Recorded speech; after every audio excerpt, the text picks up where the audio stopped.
Hey guys and welcome back to my channel. This is part 2 of What If Naruto Was Trained by Orochimaru. Before we begin, don't forget to like, share and subscribe, and also go and support the author, link in description. A few years, 3 to be exact, had gone by and Oto remained an unknown village in the world. Many ninja in the village were trained and assigned ranks, but few had taken any missions outside the villages yet to avoid as much attention as possible.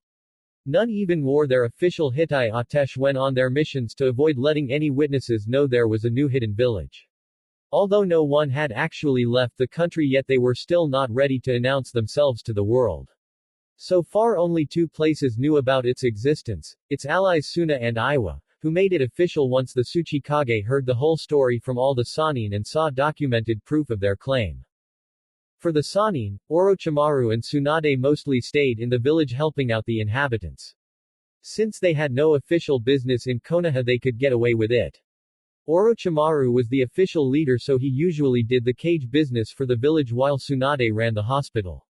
Jiraiya had to stay out sometimes to keep up his spy network and the illusion he was still helping only Konoha, but he made sure to spend his off time in Oto. From the toads he had spy for him in Konoha occasionally. He learned Sarutobi didn't suspect a thing and Hitomi had been replaced in the Hyuga clan without much grief. As for the kids they were watching over, they were getting better with their shinobi skills. Being taught by all 3 Sannin to some degree gave them lots of things to practice and time to bond, and they'd be the best Oto nin ever when it was time for them. In fact, Anko, Shizune, Kabuto, Kurenai, and Yamato were all genin now, among the first genin Oto would produce. They weren't put on teams, just told to train together under the Sannin, and when they did real missions they'd be set up accordingly. Anko and Kabuto specialized in snake style, Shizune and Kurenai in slug style, and Yamato in toad style. The young ones, being Naruto, Hinata, and Isaribi, were still too young to be genin for a few more years, but they trained with no smaller amount of enthusiasm. Hanabi didn't as much since she was only 3, but she loved to watch and imitate. Naruto was learning the most from all 3 Sannin as expected, and Isaribi was trying to catch up to him. Hinata was learning how to mix new styles of combat into the Juken to make a different fighting style completely thanks to her mother. Snake style and toad style were the best ones for them to use, and Naruto used both while Isaribi and Hinata focused mostly on snake, with Hinata combining it with the Juken to create a new original version. So far things were working well for them all with little interference. But that would all someday change. Jiraiya was out of the village doing some serious work and some serious to him research near Taki when everything happened. He had been there for 2 reasons. 1, he thought the open baths would provide him much needed inspiration, and 2, Taki was the closest hidden village to Oto geographically and the next one they wanted to ally with. So he decided to check it out. So far he hadn't seen anything yet, and that included women bathing outdoors. He was starting to wonder if he had been following a false trail. It had happened before. Maybe the women only do that within the village. Just my luck, since it would look bad if I tried to sneak in, and how could I explain to Sarutobi what I was doing here? What do you care what that old monkey thinks? Remember, he kept you in the dark. You owe him nothing. Jiraiya's inner pervert and proverbial shoulder devil told him. Well, you did come here to make an offer with the leader. You're not getting anywhere by hanging around the village borders suspiciously. Jiraiya's proverbial shoulder angel commented. Also, maybe your spy inside will help you find the women if you go up and ask him. Yep, even his good side was a bit perverted. With that in mind, Jiraiya approached the waterfall and ran up it with chakra. As a Sannin this was no real challenge to him, but it still required all his concentration. Once he was at the top he made for land right away and was greeted by 4 armed Taki guards. My name's Jiraiya, tell your leader Shibuki I'm here to see him. He'll know who I am. Apparently one of the guards already knew who he was. Ah, Jiraiya-sama, is Shibuki-sama expecting you? Not really, but that's because I'm here for more than just a hi. No one but him knew that the leader of Taki Shibuki was actually Jiraiya's informant for the hidden village. All because the Toad Sannin saved him from a wildcat one day and the cowardly leader insisted on repaying him in the most helpful and safe way. To everyone else, Jiraiya and Shibuki were just acquaintances who met each month for their own reasons. I'll have to escort you to him for security reasons. The guard told him, who just nodded as he was familiar with the procedure. The two walked away, leaving the remaining guards to keep watch. Ah, Jiraiya-san, is it that time already? Shibuki said as he said Jiraiya approach. Not really Shibuki-san. I've got something to discuss with you that can't be overheard by anyone. The toad sage answered. I see. Come with me. The two walked into a small humble hut and a silence barrier was activated. But before either could get down to business, both saw there was a third person present. Fu-chan, did you sneak in again? Jiraiya saw a young girl close to Naruto's age, maybe a year or two older. The most noticeable thing about her was her lime green hair. She wore a plain white outfit that looked dirty and torn in places and a small red bag tied on her back. Her eyes were red and they looked terrified and sad at the same time, like she had little to be happy about. Once she saw them both, she grabbed a few apples and rolls off the counter and darted out of the hut like a panicked animal. Fu-chan, wait. Shibuki shouted, but it was too late. He sighed. I hope this doesn't keep her away. Who was that? Jiraiya asked since he never knew Shibuki had any kids. Her name's Fu, no family name. She's an orphan and sort of the village urchin. Nobody wants to adopt her because of the social stigma that would come from it, but some people, myself included, do leave out food and supplies for her. They usually do it in secret so they don't become social outcasts themselves. Why would that? Jiraiya started to ask, but then answered his own question with wide eyes. She's a Jinchuriki, isn't she? You never cease to amaze me, Jiraiya-san. Shibuki answered. Yeah, she's the container of the Shichibi no Kabutomushi. I never told you before for her security, but there's no helping it now. How? Is she treated regularly? The toad Sanin almost sounded afraid to ask. Shibuki sighed again. Not well. No one goes out of their way to kill her, but no one really goes out of their way to make her feel welcome either. Kids and adults ignore her, refuse to talk or interact with her, even help her learn anything. It's like they're trying to ignore her to death, so she has to live like a stray cat, surviving off the few handouts from those that are afraid to do more. I do more, but with my responsibilities I can't give her the attention she needs. Jiraiya didn't know if he wanted to cry or vomit. But before he could ask more on the subject or bring up the matter of Odo, someone began barging on the door to the hut. And since the silencing barrier was one way, they could hear everything. Shibuki-sama, terrible news. Some intruders have arrived and killed the guards at the waterfall. Jiraiya frowned. Someone must have seen me. Damn it. He looked at Shibuki, who was starting to shake in fear. I'll go take care of this. You just make sure everyone here is unharmed, he said before going outside.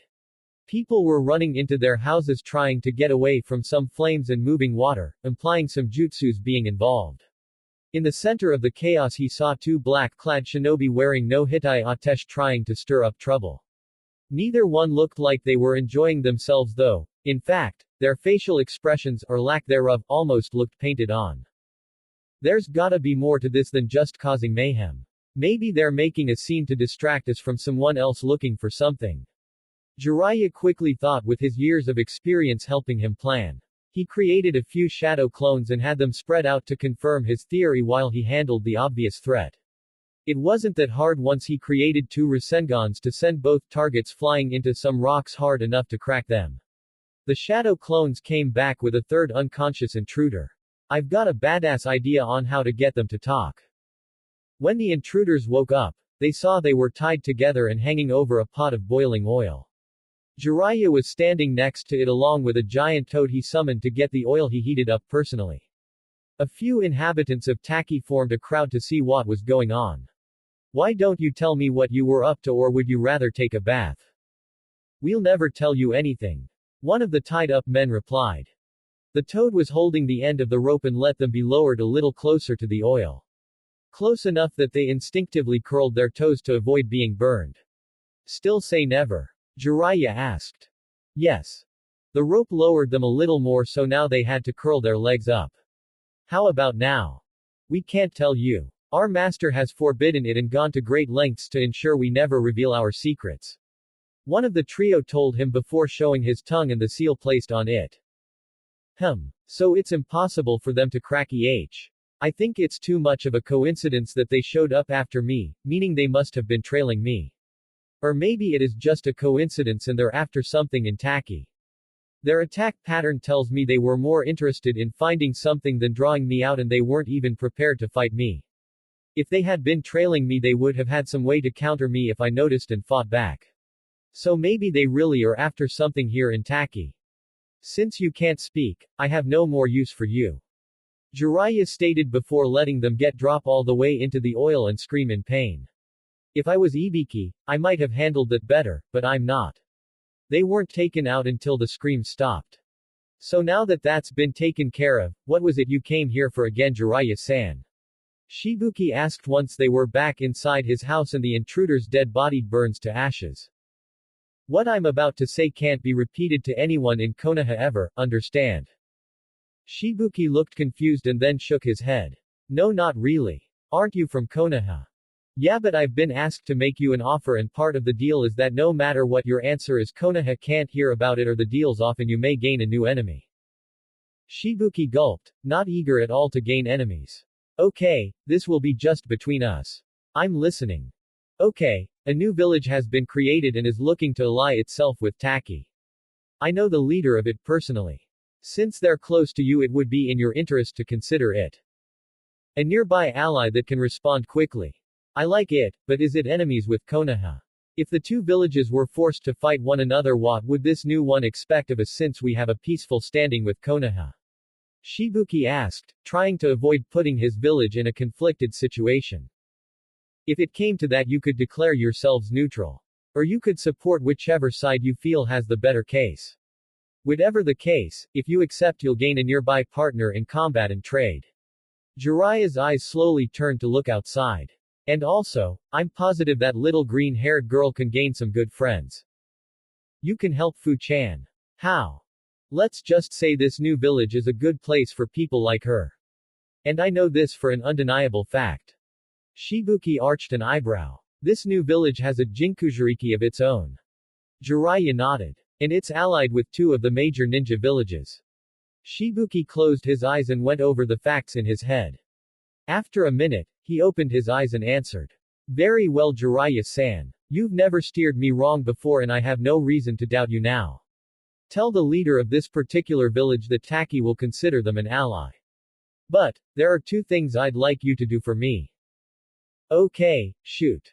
First, what's the name of this village, and how old is its Jinchuriki? Shibuki asked. Otogakure, and 6. 6, huh? Well, that's good. For the second thing, I want you to have Fu-chan spend some time with them. Hopefully that will be what it takes to get her to open up people and learn to socialize. Like with Gaara Jiraiya thought. Okay, but for how long? As long as it takes. The day had finally come that the three Sannin were waiting for.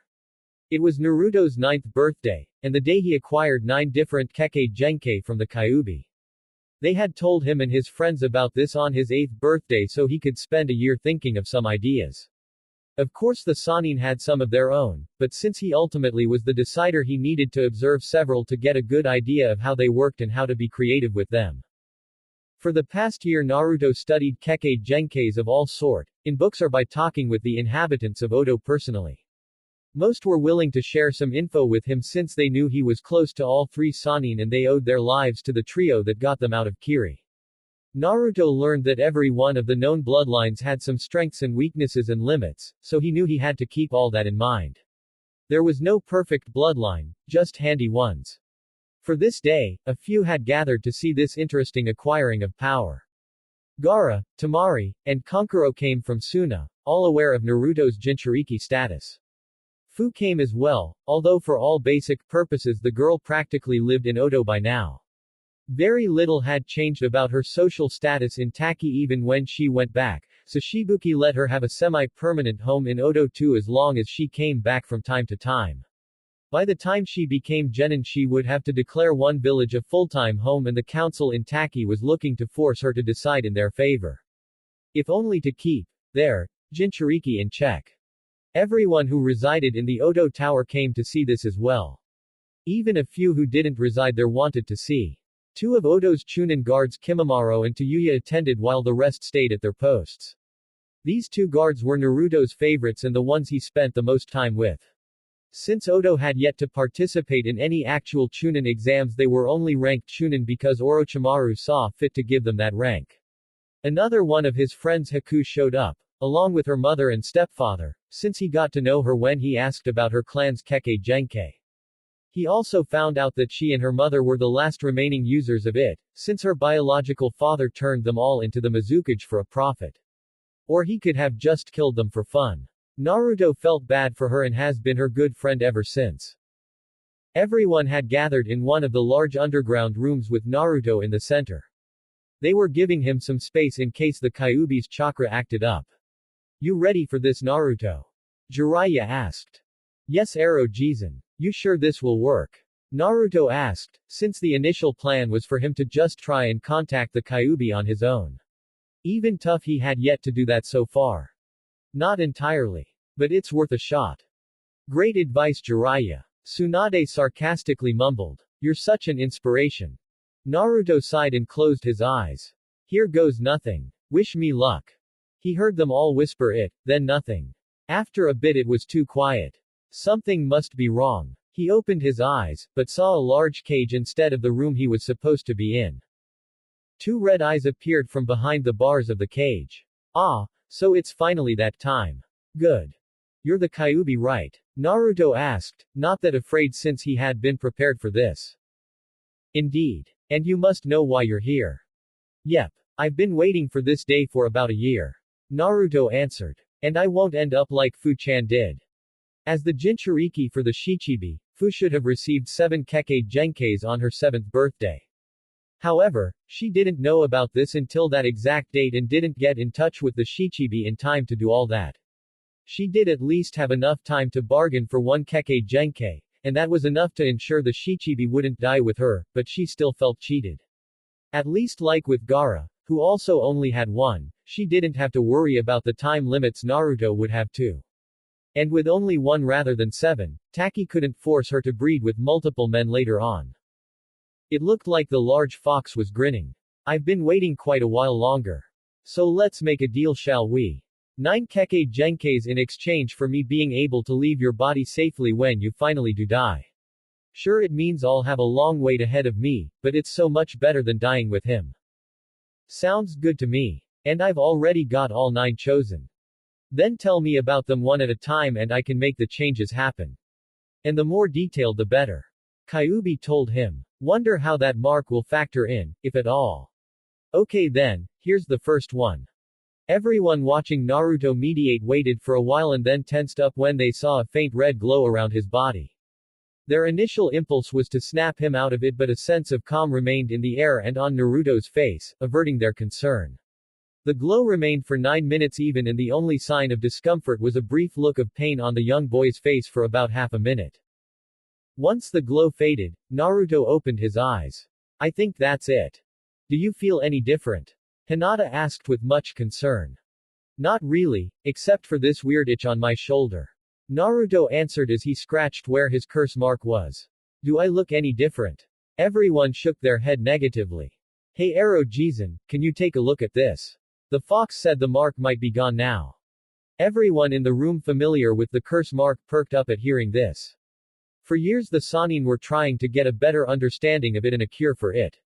So far no such luck, although with a few notes they salvaged from the creator Amachi they did at least learn the source was the blood of a young boy named Jugo. He had no known family, but he had a Kekkei Genkei that made him shapeshift into a more feral form when he was aggravated to fight, which he didn't enjoy. Jugo was currently contained in a holding cell to ensure he did no harm, which he preferred. But even with him contained, they were still no closer to finding a way to be rid of the mark. Jiraiya went up to the young boy and checked his shoulder. It's gone. He gasped. But how? Naruto shrugged. Dunno. The fox said something about his own power overpowering it when he made the changes. Can it do the same for us? Kurenai asked. Most likely not. Tsunade gently answered. Remember, Naruto's system is used to the Kyuubi's chakra so he can use it without being too hurt, but you probably wouldn't be able to handle it. Also, I'm getting the impression that it wasn't an intended effect, so we still wouldn't know what to do even if it was safe. Kurenai sighed in resignation while Anko ignored the issue. So tell us Otuto, which ones did you get? No one knew which Keke Genkes the blonde was going to select. Some goods ones. Even the fox was impressed at most of them. Orochimaru grinned. Why don't you show us instead of tell us? He then created a shadow clone to serve as the boy's test dummy. Okay then, here's number 1. Naruto stated as he got up to his feet. He closed his eyes, then everyone saw veins bulge around them, making 3 girls in the room drop their jaws. When he opened his eyes, everyone saw they were white like the Byakugan, but the small visible pupil was shaped like a 4-point star if one looked close enough. I call this one the Neo Byakugan. How's it different than our own? Hitomi asked. I can't see as far as you can, but I can see in sharper detail and I can see more of a person's insides than just their chakra network. Tsunade looked impressed. Interesting, perfect eyes for a surgeon or someone looking to use pressure points. Any descendants who inherit those eyes would make great tracker and medic shinobi. Number 2. Naruto said before closing his eyes again. The veins receded and when he reopened, his eyes were bright orange and had 2 tomos in them, spinning in a counterclockwise direction. Neo Sharingan. Orochimaru's grin widened. Our own version of the Sharingan. Not bad, but how is this one different? Well, instead of hypnotizing other people or casting genjutsus, I can break hypnotism and other genjutsus with this. And I don't have to kill someone important to upgrade them, instead I have to save a precious life, not end one. Kyuubi seemed really insistent on things like this, saying he had personal issues with the normal Sharingan. But other than that, it should be the same. One thing he didn't know was that with the Kyuubi's chakra in him, he wouldn't have to worry about going blind later. So Oto will be able to have an Uchiha-like family, but with more incentives to help others. Nice. Jiraiya thought with a light grin. Naruto returned his eyes to normal. Number 3. No one noticed any physical changes, but he did 3 quick hand signs and Orochimaru's clone got frozen solid. Hyoten. But I couldn't think of anything different so I kept it the same as Haku-chan's. I figured we could use more ice wielders. Thank you for the consideration Naruto-kun. Haku's mother told him. Orochimaru dispelled his clone and the ice around it shattered on the ground before he made another one. Go on Naruto. Okay, here's number 4. He made a few more hand signs and Orochimaru's clone became entangled in tree roots. I went with the Mokudan but made it so girls can use it too. Now Ba-chan doesn't have to worry about it dying out. Tsunade smiled warmly at the boy. Even though Yamato had already proven he could use the Mokudan, they always feared he couldn't pass it down to his descendants since it wasn't naturally his. Orochimaru got rid of this clone and Jiraiya got rid of the roots with a small fire jutsu. A new clone was made and Naruto was ready to show off his 5th Keke Genkai. He made some hand signs, and the next thing anyone saw was Orochimaru's clone being skewered by several large needles sticking out of the ground. Tetsuten, because few people have ever encountered the metal sub-element and it's a great way to make weapons for myself and my allies. A new clone was made and the metal spikes were taken away to be given to a smith shop for forging. Naruto got ready to show off his 6th gift. That's the last of the elemental stuff. Number 6 starts off a list of a few new things. He did a few hand signs and then Orochimaru's clone started levitating in the air. Everyone looked in awe, and then it fell to the ground and looked like it was being crushed by a rock. When it dispelled, Orochimaru's memories showed a sense of immense weightlessness and then too much weight. Naruto, what was that? Gravity control. Basically I can make things or people weigh less or more, and if I do it the right way I can even make myself or others fly, but I'm in complete control. Handy for moving things around, and helpful in battle if the enemy is unbalanced or too heavy to move. Naruto explained. Wow, how practical. Good one. Tamari answered, especially loving the flying part since she was trying to work on using wind that way. Can someone fill in for me here? Orochimaru asked. Don't want to use too much chakra. He may be a Sannin, but even he didn't have the chakra amounts to repetitively use the clone jutsu. Sure. Jiraiya said before making his own clone. Do your worst kid. Okay. Number 7 is like this. The color on his body seemed to pale, not as much as the snake Sannin, and his hair went white like it had been bleached. For this one, I need your clone to hit me. What? Everyone asked, not expecting that. Just try to hit me. You'll understand then. And make it a good one. Oh. Okay then. Jiraiya's clone said before balling up a fist and aiming it for the 9-year-old, even though he wasn't trying to hurt him. He aimed for the shoulder and the impact should have been no more harmful than a spanking. But instead of making a connection, the clone's fist actually went through the boy's shoulder, like he wasn't really there. The surprise and sudden off-balance made the duplicate Toad Sage fall face-first on the ground, again passing through Naruto's body. Everyone looked at Naruto like they had just seen a ghost, making him smile. Ghost body. Makes everything go through me and lets me walk through walls. He then suddenly vanished into thin air. And I can become invisible too. Great for close-up spying and wearing the opponent out or scaring them. Wait, Naruto, get visible again and try and hit Jiraiya. Tsunade told him. He did just that, but his fist went right through the clone's body too. Guess the one drawback is you can't fight back. Not unless I become solid again. Naruto said before he became tangible and blonde again. Okay, for the 8-1, I need Hinata-chan and Haku-chan to come here instead. Why? Both girls' mothers asked, not that they believed he'd really hurt them. Let's just say none of the Sannin are exactly good testers for this one. Hinata-chan and Haku-chan are perfect. The boy answered. Without waiting for their mother's approval, both aforementioned girls walked up to him with kind grins.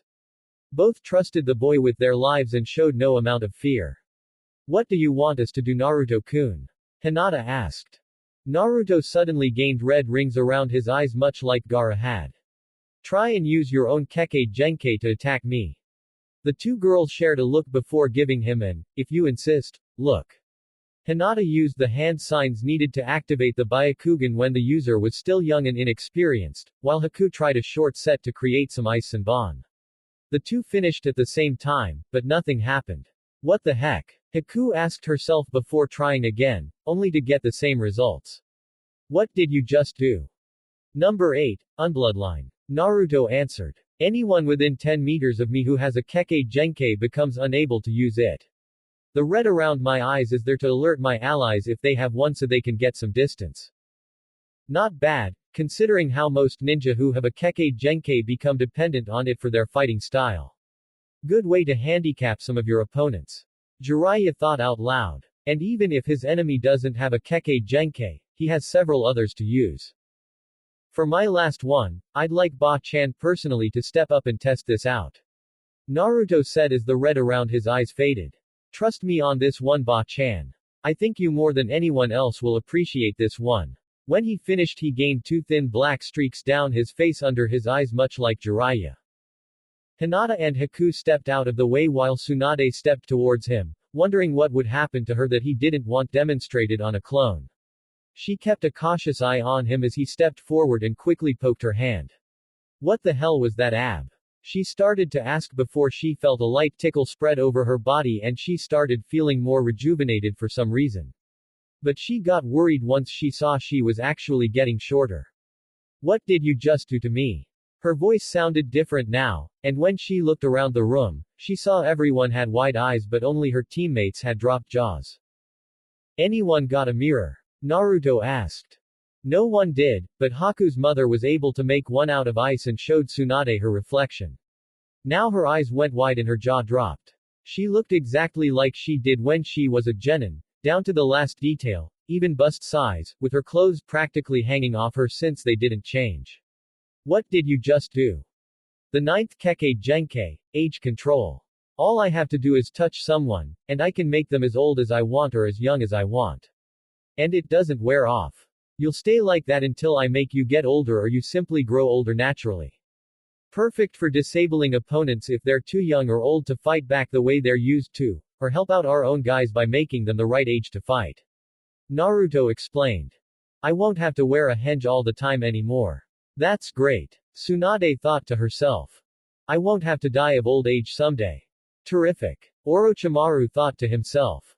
Maybe if he makes me younger I'll be more appealing to the ladies. Jiraiya thought to himself.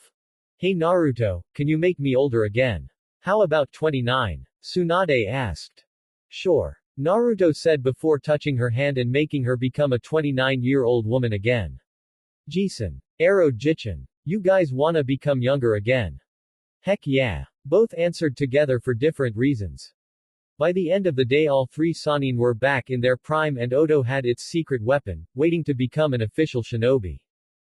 Congratulations, you are now all officially genin of Otogakur. And with the recent changes made by Otokage-sama, you are possibly the first generation of Odo shinobi to be able to make a name for yourselves in our village. The Chunin instructor at the academy told the small classroom filled with a few Hitai-8 wearing teens. The symbol on each plate was a musical note. Odo had been around for about 10 years now, 9.5 to be more accurate, and while they had been training ninja of all ranks, they still operated in absolute secrecy within Land of Rice only. About 4 months ago, Orochimaru overturned that policy and told everyone that Odo ninja could tell what their home was and where their Hitai Atesh on missions if they wanted to, but they still couldn't tell anyone where exactly the village was located. And since then they had been able to take missions within Land of Wind and Land of Earth too. But soon they would be known everywhere. Orochimaru probably made the point across best as, it's time for the sound to be heard. The instructor started listing off the teams. Only 2 of them were of any particular interest to one student, a 13-year-old Naruto. Team 1 will consist of Naruto Uzumaki, Hinata Hibiki, and Isaribi Maikai. Your sensei will be Anko Mitarashi. Team 2 will consist of Zaku Abumi, Dosu Kinyuta, and Kin Tsuchi. Your sensei will be Kabuto Yakushi. The rest of the list was just noise to him, however short it was. Hinata, who was sitting right next to him, smiled and hugged him from the side. Can you believe it, Naru-kun? We're on the same team. She said in a whisper, barely containing her joy. Terrific. Who do you think was the one to decide on that? Your mom, or Ji-san? He whispered back. Does it matter? No, guess not. Elsewhere in the room, a purple-haired girl and a brown-haired girl looked at the young couple with envy. Great, she gets to be with him even more. Now I'll never have a chance to get closer to him. You know what we gotta do today, right? Tsunade asked Orochimaru with Jiraiya in the room too. Yeah, I didn't forget. Let's save it for after he gets done with the second test for Genin. Won't that be saved for tomorrow though? Jiraiya asked. Orochimaru smirked. Usually, but Anko-chan's the one testing him. And you know she won't wait. Or go easy on him either. At least not too easily. Tsunade corrected. 2 hours later Tsunade saw a battered and bruised Naruto walking down the hall to his room. He looked like he had just been in a fight with a small but pissed off bear. Yep, that's Anko's style all right. She thought with a small grin. Hey Naruto, feeling okay? I'm fine. I've been through worse, he said, feigning his well-being. Sad thing is I can actually believe that. Tsunade grimly thought. Just so you know, me and the others want you to come down to the council meeting room in an hour. Bring Hinata with you so we can discuss this with her too, but we'll talk to you two one at a time with you first. No problem. I'm going to go lay down now. The young boy replied before going into his room and crashing on his bed. Poor boy's got a tough road ahead of him. But I'm sure he'll do just fine. Tsunade commented to herself before walking away. Any idea what this is all about? Hinata asked as she and Naruto approached the door to the council room. Both had recovered from their little test at Anko's hands, but only Naruto was at 100% now. Not at all. But I doubt it's bad news. Naruto answered. Hey, maybe they're offering some sort of betrothal contract between us. Hinata blushed. I was thinking the same thing. Okawa-san keeps saying she might do something like that when we're older. Naruto and Hinata were probably the best-known young couple in all of Odo. While Naruto was seen with lots of female friends, Hinata was apparently the only one he had ever been romantic with or even kissed. She was his only official girlfriend, and while all the other girls could accept that, many of them were jealous of Hinata. Shizune walked out of the room and smiled when she saw the two of them. Good, right on time. Ready Naruto-kun. Yeah. He then gave Hinata a brief kiss on her cheek before walking away with Shizune. Be right back. The council room was filled with members of both sides. Like Konoha, there were shinobi members and an equal number of civilian members. But unlike Konoha, the number was smaller, with 5 members for both sides. And their authority was kept in check to ensure they didn't act like they were the ones in charge. For example, the civilian members couldn't call meetings if the subject of it was ninja-based. And the ninja members weren't allowed to make laws specifically for their own clans unless it was a matter of village security. There were two reasons the Council of Odo was smaller than the one in Konoha. 1. Having a smaller council meant making decisions would be much easier. And 2. There were fewer ninja clans in Odo. Sure, several came from Kiri, but some people who weren't in great shape didn't survive the long trip due to trouble along the way. Also, when Odo made alliances with Suna, Iwa, and Taki, they gave each village a clan or two in exchange for better trade and a promise of being hired for missions when they were ready. So now Odo was down to 6 clans total. The 6 clans were the following: the Kagaya, a bone-wielding clan with brutal fighting styles; the Fuma, a clan native to Land of Rice with various techniques; the Momochi, an ice-wielding clan from Kiri formerly known under a different name; the Onagumo, a clan of people with 6 arms and spider-like abilities; the Sakuya, a twin-favoring clan with a body-merging Kekkei Genkai; and the Hibiki, which was really the 3 renamed Hyugas. Technically the Momochi and Hibiki didn't really count as clans since their numbers were so small, but the Momochi, the more established of the two, were allowed a seat on the council to prevent ties in votes. The Hibiki would get a seat when their numbers increased. At the head of the room were the 3 Sannin. Orochimaru was the acting Kage and overall tiebreaker. Tsunade was the representative of the civilian side since she worked at Odo's hospitals, and Jiraiya was the representative of the ninja side, when he was actually in town. In his absence, Kabuto was the representative. "Hello everyone. What can I do for you?" Naruto politely greeted. Usually he could get away with being unorthodox, but Tsunade made sure he knew when and how to show proper respect, and this was one of those times. Also, the relatives of 3 of his friends were on this council and he didn't want to look dishonorable in front of them. "Just sit down and hear what we have to tell you, Naruto-kun," Orochimaru told him. When the boy was seated, he continued. "From what I recently heard from Enko-chan, you're now officially a genin of Odo. And that means we need to tell you something rather important regarding your future in the village. I can still become Odokage someday, right?" Naruto nervously asked. His dream was to become Odokage someday, preferably the Nadaime, which Tsunade was currently the candidate for if something happened to Orochimaru. "Oh, this won't interfere with your goal. Not too much at least. But it may make things a little more difficult for you," Orochimaru answered. "Naruto-kun, as you are aware, you currently hold 9 Kekkei Genkais in your blood. And each of your descendants will only be able to inherit 1. With that in mind, we have something we need you to do." "Yeah. What is it?" Naruto asked. "You must have children with 9 different women, allowing each of them to pass on 1 of your Kekkei Genkais each. Preferably at least 1 son each. Not exactly the CRA, more of a clan creation act." Naruto looked blindsided. "No, I can't do that." "Why not?" Jiraiya asked. "It wouldn't be fair to Hina-chan. I know she'd have no problem having a family with me later on, but to make her share me with 8 other girls would be wrong for her. I can't do that to her," Naruto answered. Jiraiya groaned mentally. Great. The one person in the country who's being told to have multiple women, and he's a one-woman man. Oh, where did I go wrong? Naruto, as admirable as that is in a man, there's something else you need to consider about this. Tsunade spoke up. Each of your Kekkei Genkai is a gift that should be able to help us out for generations, not just until you die. To do that, you would basically need to have at least 9 kids, each inheriting a different one. Having one woman bear 9 children or more is actually hazardous to her. But what about surrogate mothers? Naruto asked. That way you get the numbers you want and I don't betray my girlfriend. Consider genetics too. Tsunade added. One way to help the clans thrive is genetic variety. If there's little genetic difference between them, we may run the risk of inbreeding in the future. We believe that the Kekkei Genkai you supply will affect your sperm enough so that the paternal DNA will be different between any 2 children with different bloodlines, thus the potential for inbreeding will be significantly reduced. If the maternal DNA is identical, it could pose problems. Naruto looked a little bothered. Do you actually think my kids would commit incest? What? No, of course not. What I meant was that if you succeed in creating several clans, the population of Odo will increase substantially within a few decades.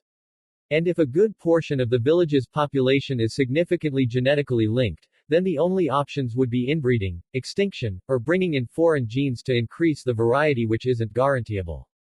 What we're suggesting for you is the best way to avoid such a problem. Tsunade explained.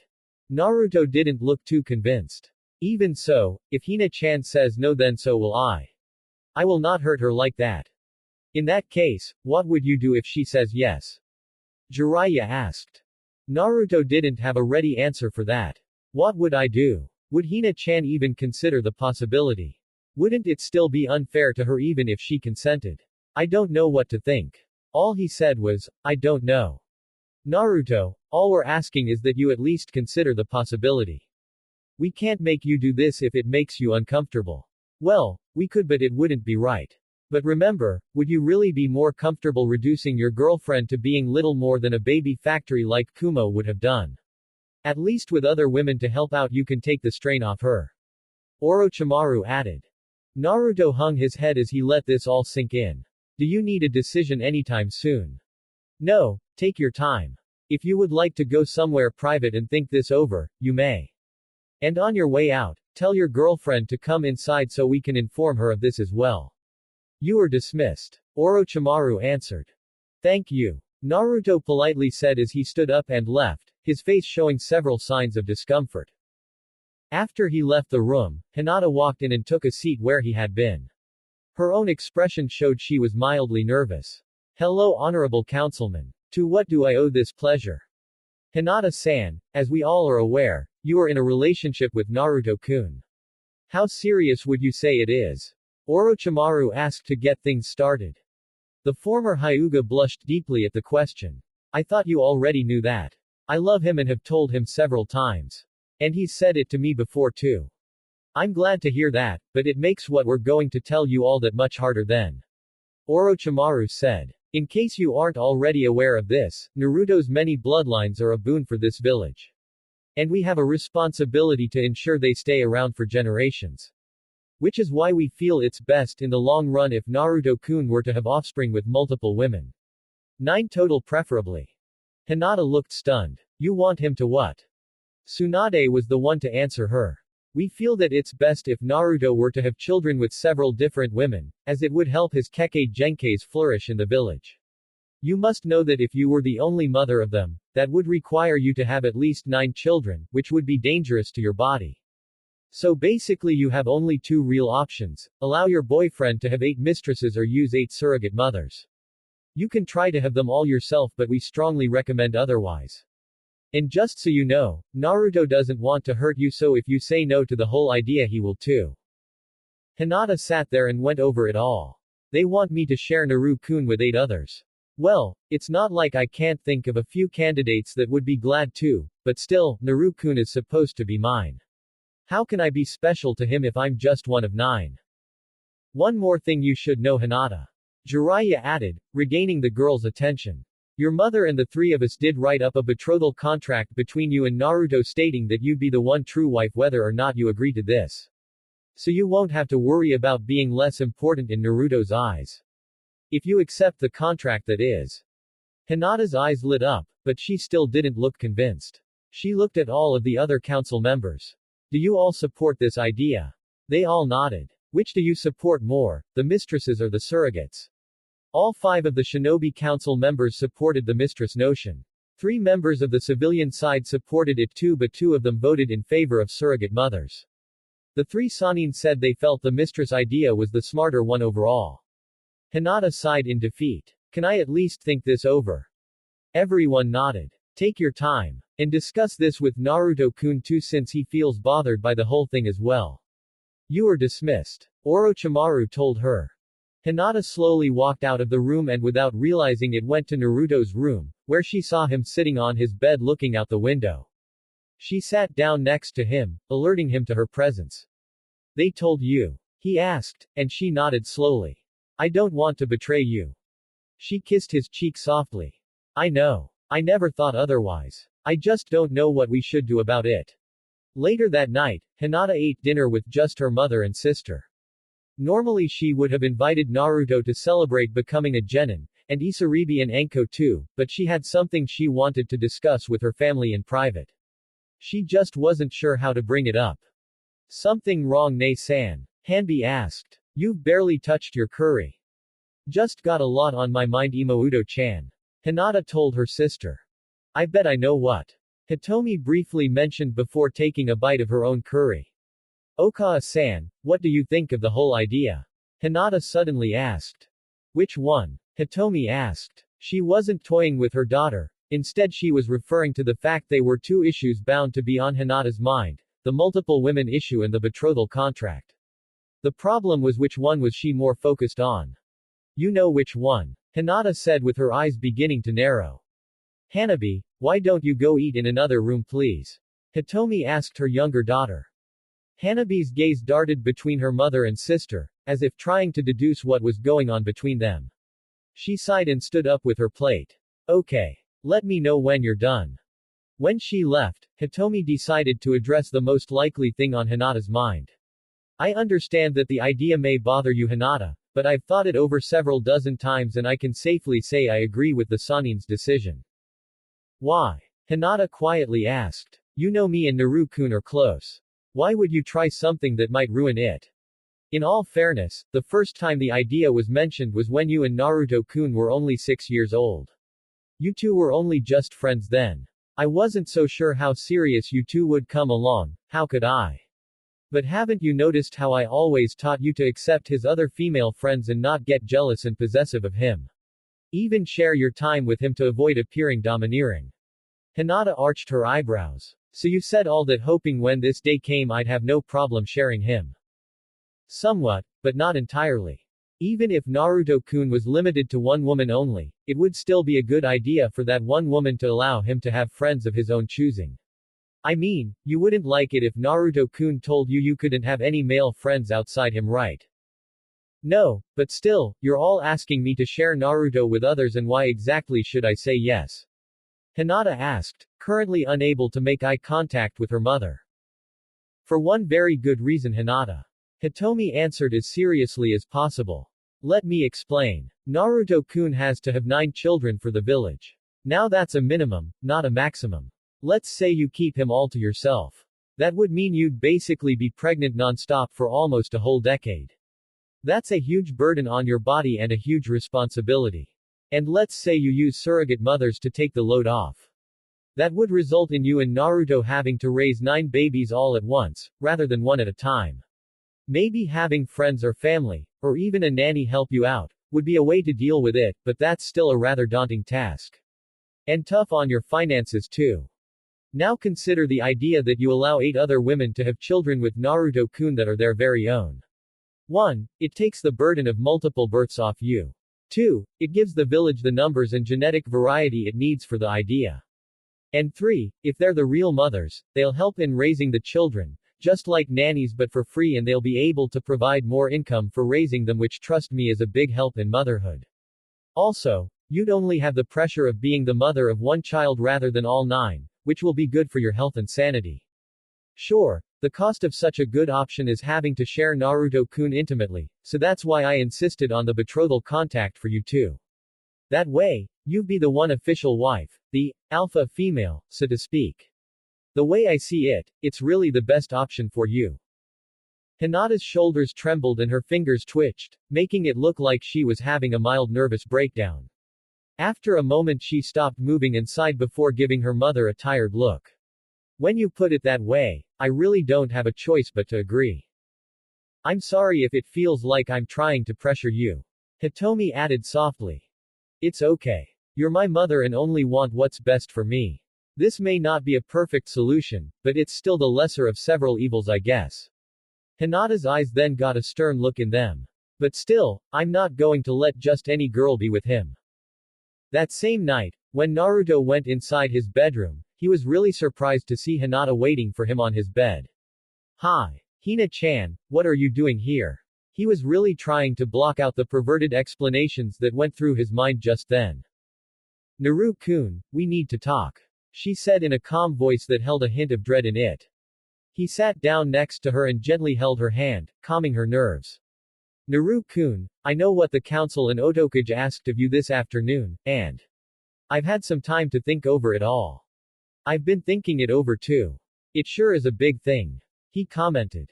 Yeah, it is. I know it doesn't sound so great at first, but when I think about all the possible things we can do about it, and the consequences, I get the feeling that what the council suggested really is the best idea. So, if you want, I'll share you with 8 other girls.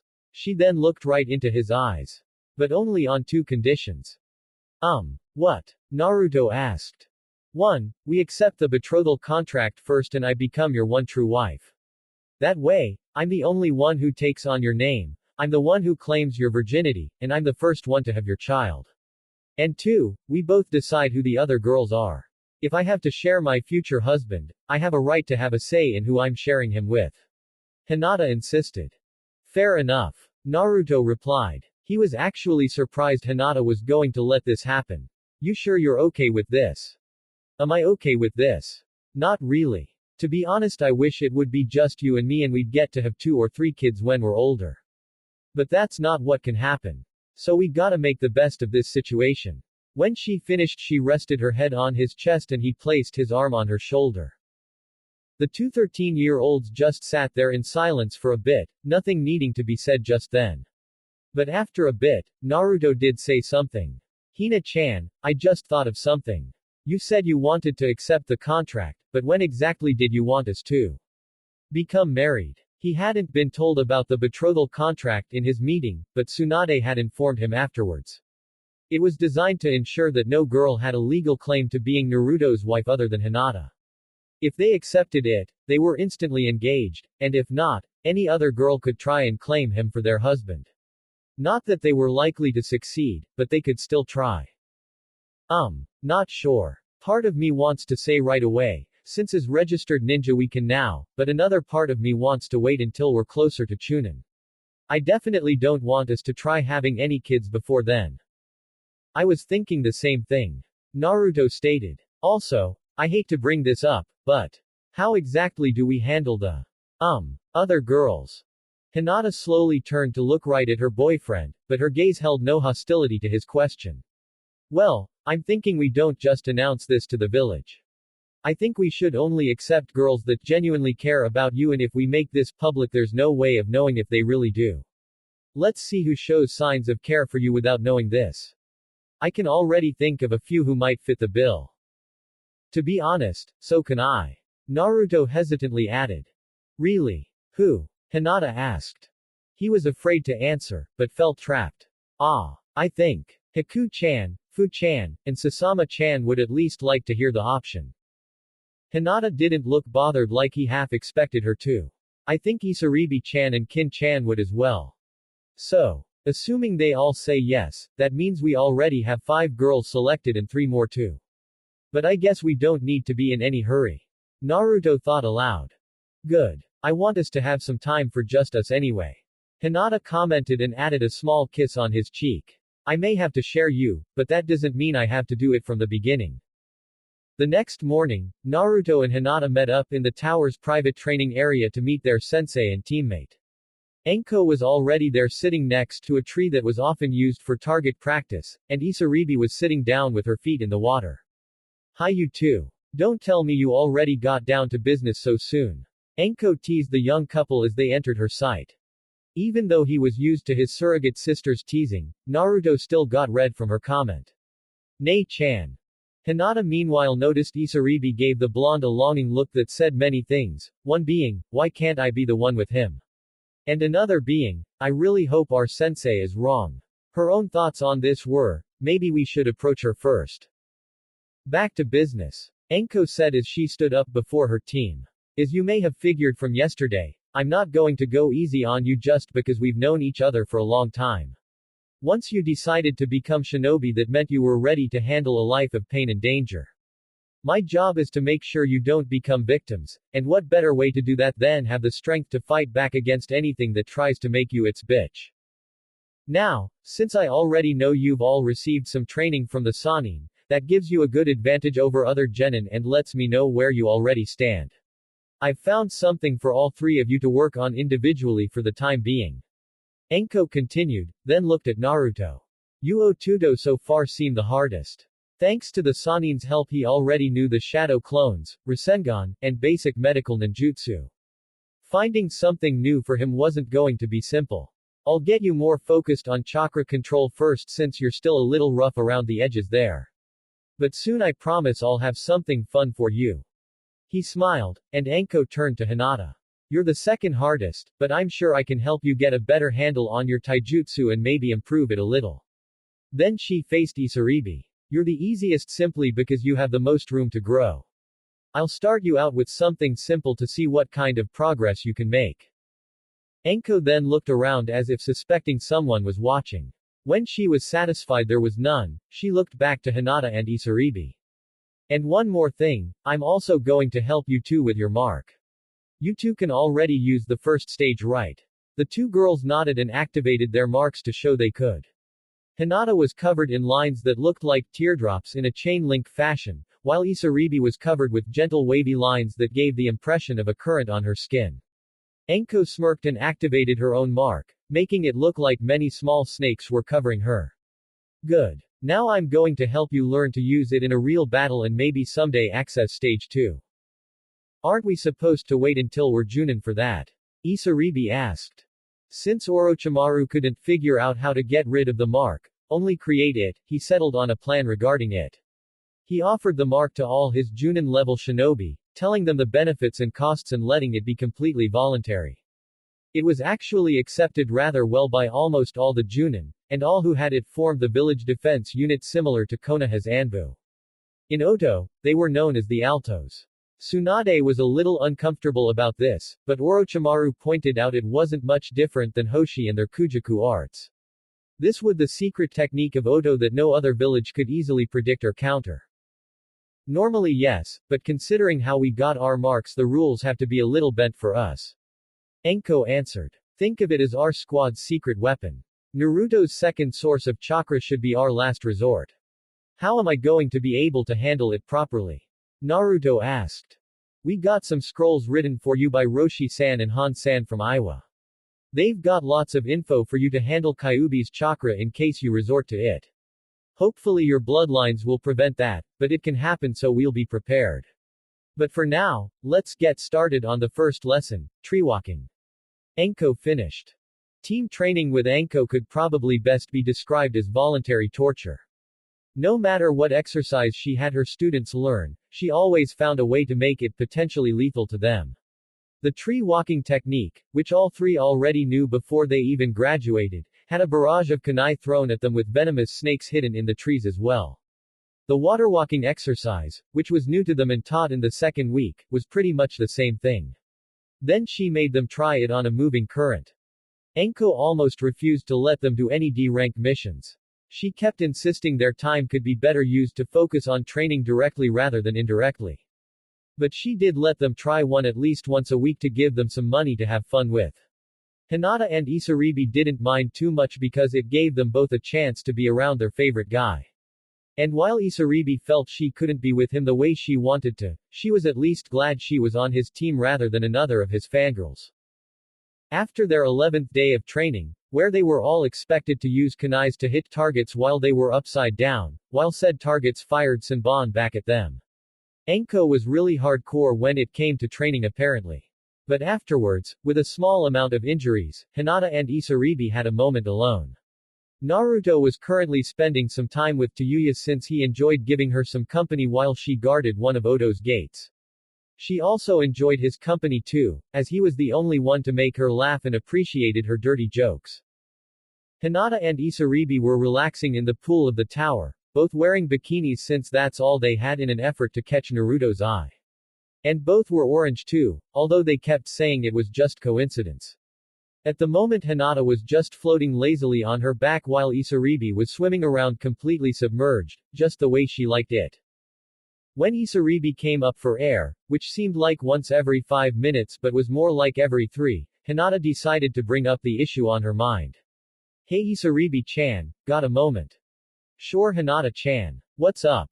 Well, a while ago me and Naru-kun were told to do something by the council and Otokage-sama. It involves getting 8 other girls into the plan.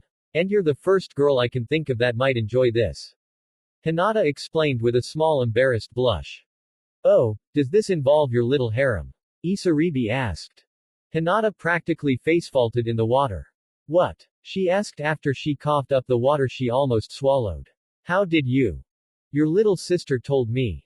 Apparently she overheard you and your mother talk about sharing Naruto-kun with others, and spied on you again when you talked to him about it. She then got me and a few other girls together and told us all. Isaribi explained. I should have known Imouto-chan would have been too curious to really stay out of this. Hinata thought semi-bitterly.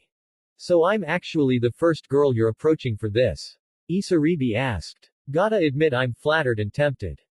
Just tempted? Hinata asked. I'd have thought she'd be begging for this. I'm not against the idea. Believe me, I'm willing to tolerate sharing. But to be honest, I don't really want to unless Naruto-kun himself asks me to be a part of this group. Unless he does, I'll kind of feel like I'm just there to do a job and not because he cares about me. You know he cares about you. Heck, he goes swimming with you almost every morning because you like it so much. Hinata stated. I know. But I want him to be the one to make the offer, not you. Do you understand? Isaribi asked.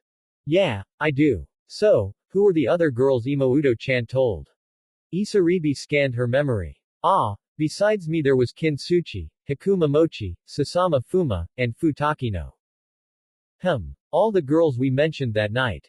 Sounds like she's playing matchmaker rather than just eavesdropping. Hinata thought. Oh, one more thing. I'm not sure if you already heard this, but your sister said she wanted a spot in the group too. Isaribi added. What? Hinata asked. Sure, she knew her younger sister gave the blonde boy the same sort of looks Hinata did, but Hinata always figured it was some sort of silly kid crush and nothing more. She can't be serious.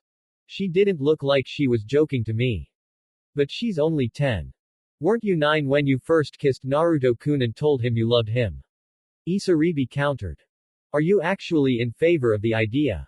Hinata asked. I don't really have an opinion on the subject. Let's face it, the odds aren't in her favor so there's no reason to fret over it. Isaribi answered. I guess you're right. Although there is a chance that Naruto might be interested in that kinda. Don't you dare, Hinata warned. Isaribi laughed. Alright, now that that's settled, I'm going to go back to what I was doing.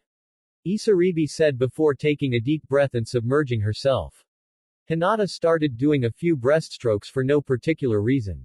For some reason I get the feeling that Isaribi-chan won't have to wait too long. Meanwhile, Naruto was sitting next to Tayuya at the northern gate keeping an eye out for trouble, all the while eating some ramen and making semi-inappropriate small talk. He usually did this with her at least once a week since she was the funnest Alto member to be around. And she enjoyed it too, enough that she actually bothered to tone down her language around him a bit. For those that knew Tayuya, that was saying a lot. Hey Tayuya-chan, can I ask you something? Naruto asked as he set his empty ramen bowl down.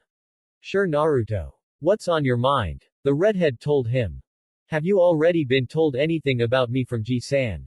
He asked to start things out. Tayuya was part of a special branch of the Altos known as the Sound 5, their main jobs being operating the sound defense system and if need be defend the Sanin and all who reside in the Otokage Tower. So he figured there was a chance she was already informed about his predicament. No. Why? Was I supposed to? Let's just say something's come up, and it's got me confused. I'd love to hear an unbiased opinion. He explained. Sure. I'll help you out. She told him to build up his nerve. Basically, in a nutshell, I'm being ordered to have children with 9 women someday. Naruto said quickly to get it over with. For a moment Tayuya was silent, but then the dam burst. You've gotta be fucking kidding me. Really? Why? Because of my multiple Kekkei Genkais. If I have children with 9 women then I can create 9 clans for Oto. Makes sense. So, who are the lucky ladies? Naruto sighed. So you think this is a good idea too? You don't. Fuck Naruto-kun, most men would give up a nut to be in a situation like this. Being told to bang several different girls and having it be legal and allowed by the women too.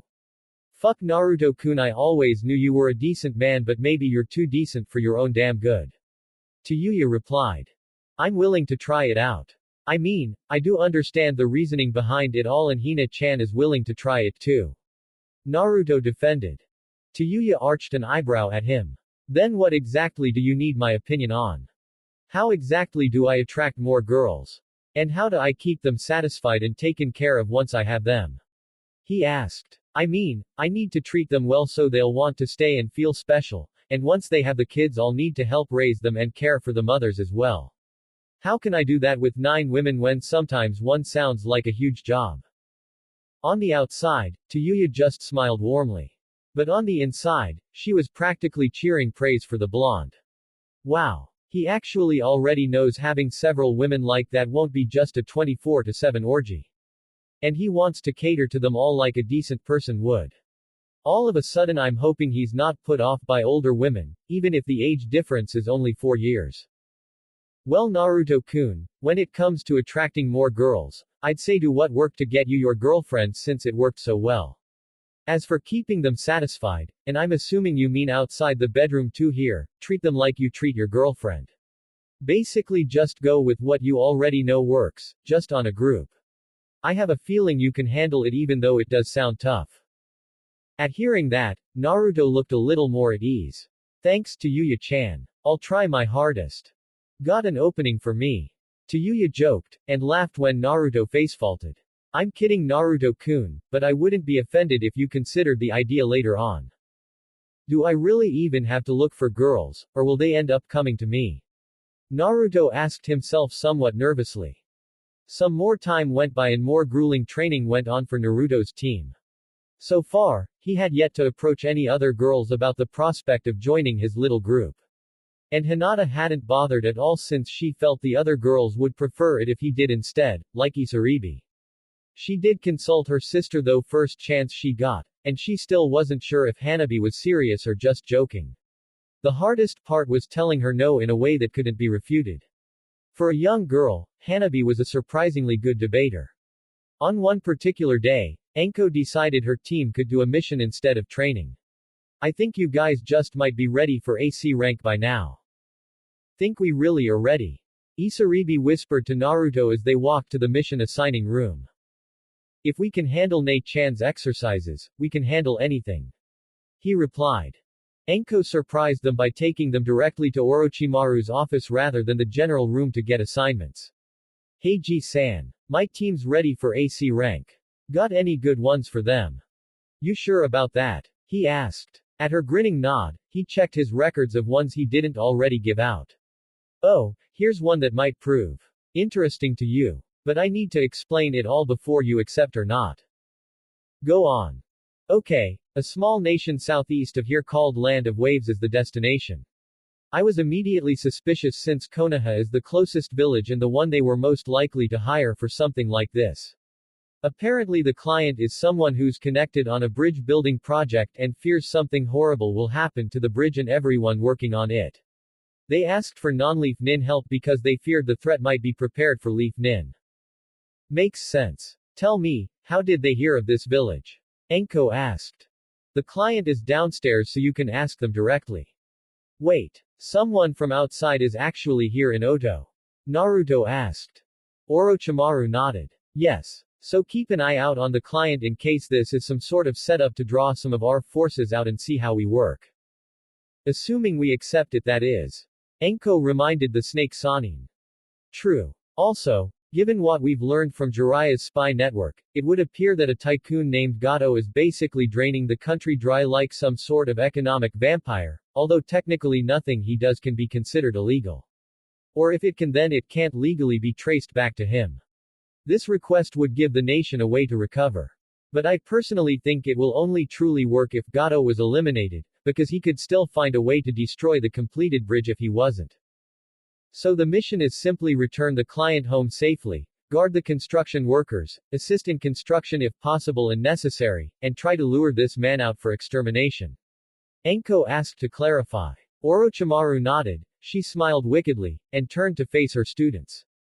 You guys game. I'm up for it. Naruto answered confidently. If he is I am. Hinata added. Isaribi just shrugged nonchalantly. Sure. Why not? Arjit then, go get ready for it. Pack what I told you and meet me at the front door in 20 minutes. Enko told them all before they went off. Once they were gone, she turned back to Orochimaru. Not to doubt Yuji-san, but this sounds more appropriate for a B rank mission than C rank. Are you sure it's marked correctly? Technically yes. The official mission is just guard duty, something your team could easily handle. The other stuff I told you, like eliminating the threat completely, is just an extra voluntary objective. But a rather significant one if you ask me. Okay. And how likely do you think is the chance of Konoha shinobi being in the area too? Enko asked, not wanting her team to deal with any if avoidable. Very likely. But surely nothing you can't handle by now. Orochimaru answered, understanding his goddaughter's unease perfectly. Okay, I'll still let my team give this one a shot. And I'll make sure not to risk starting a war with Konoha. But if they don't do the same, then no promises I won't enjoy myself. Enko stated. Orochimaru smiled. I would be worried if you said anything else, Enko-chan. Enko's team regrouped in the central room of the Otokage Tower, and Enko brought along the client so her students could meet them.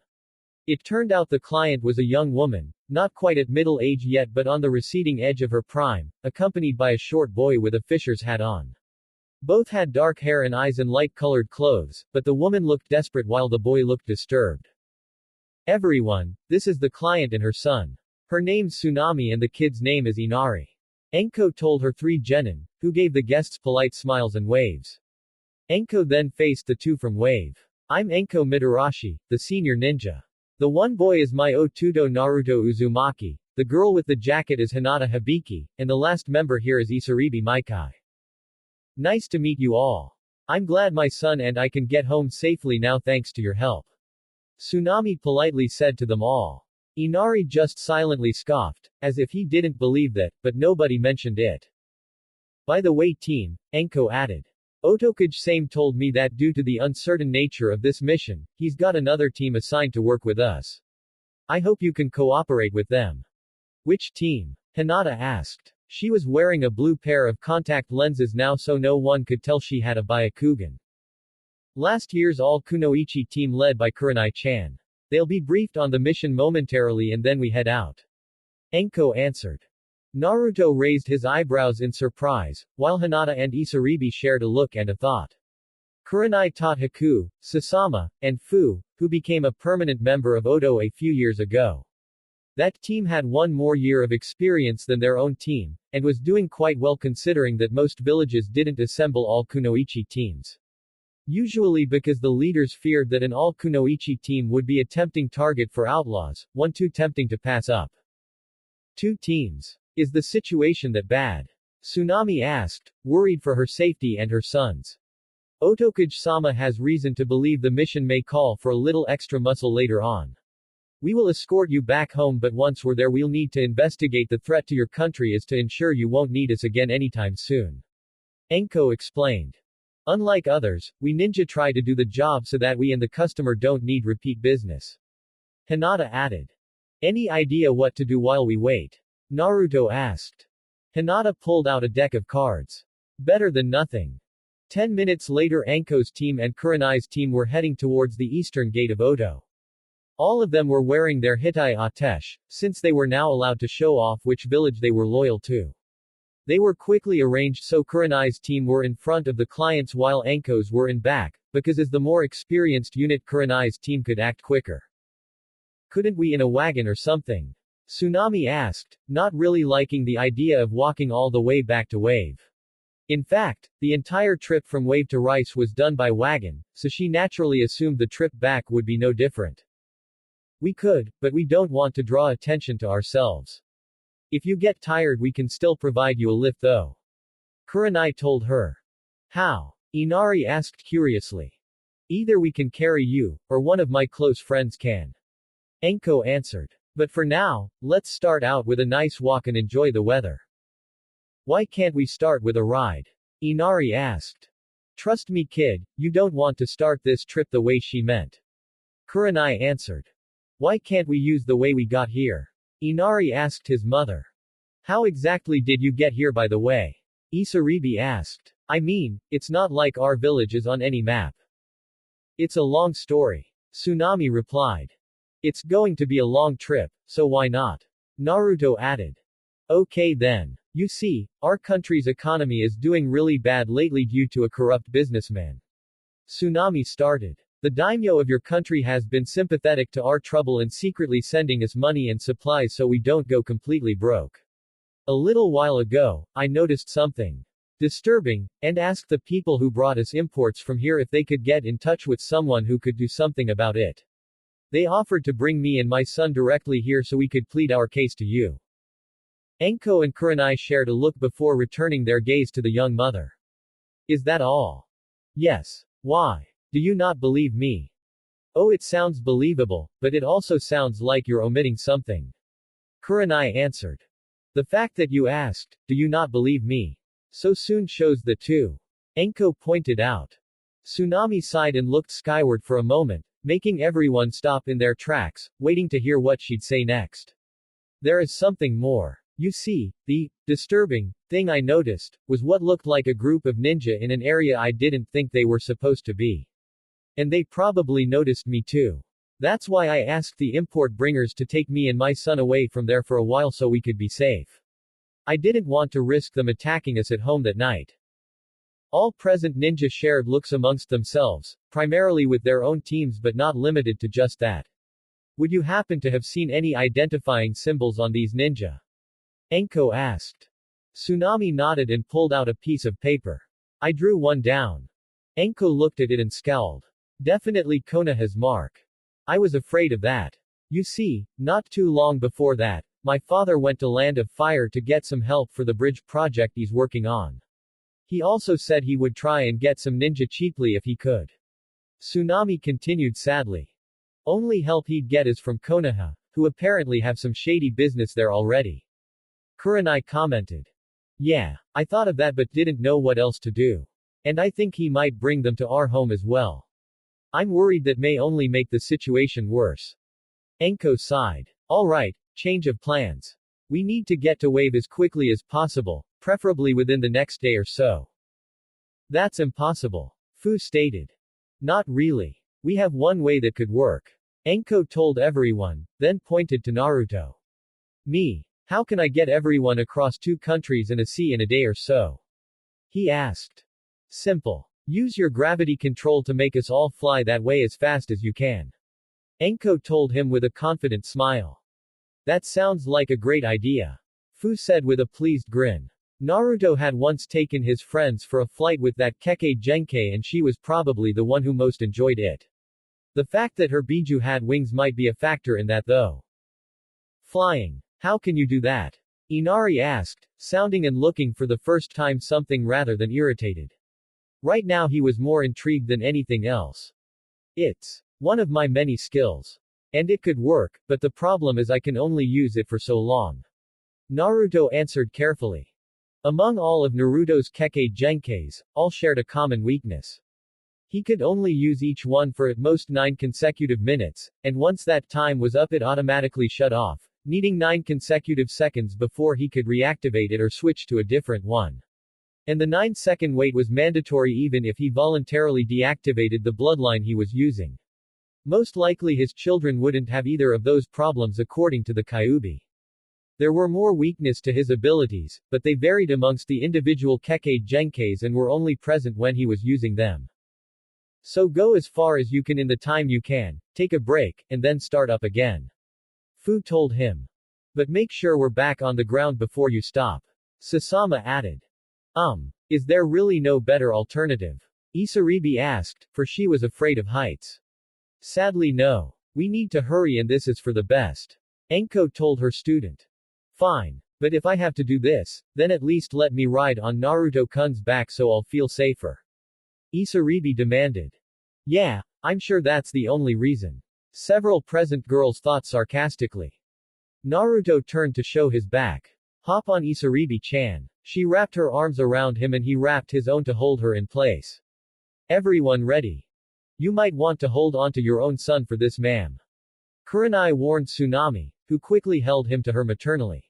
You don't get vertigo or motion sickness do you? Tsunami shook her head negatively. Okay, we should be clear. Gotcha. Naruto replied, then activated his Kekkei Genkai. Everyone around him suddenly became weightless and then he made them start to hover. He started out slowly to give the clients a chance to handle the new experience. Fortunately they weren't freaking out, but did look unnerved. Hoping to get the shock over with for them, he got everyone above the trees and made them go forward about as fast as falcons could fly. Tsunami's main thoughts on this were, is there anything ninja can't do? While Inari's was, I'm actually flying. This is awesome. Everyone seemed to be enjoying themselves but Isaribi, who kept her face buried in Naruto's hair and her arms and legs tight as clamps around her ride's body. Naruto meanwhile couldn't help but notice the fact that her chest was pressing nicely into his back, but wasn't sure if that was intentional or not.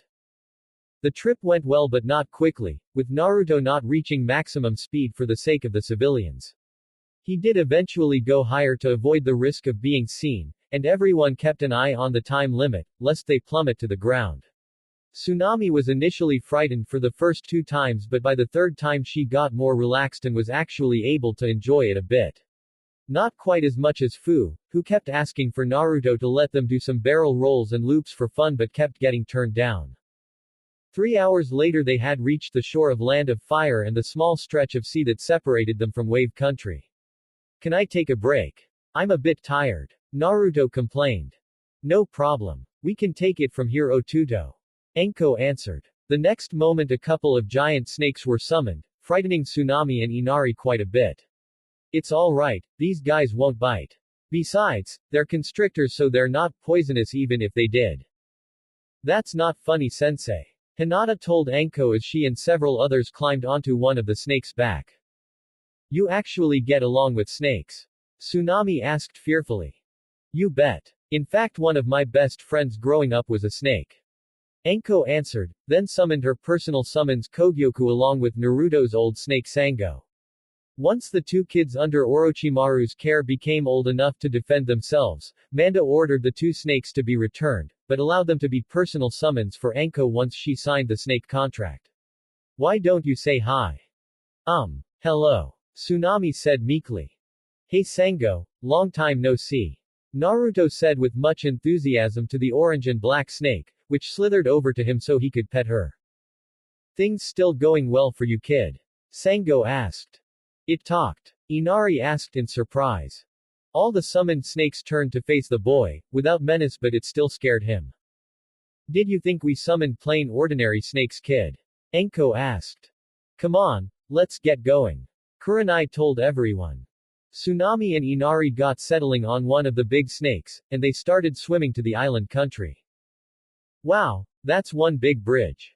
Naruto whispered as the sight of a large unfinished bridge came into view from the fog surrounding the area at the time.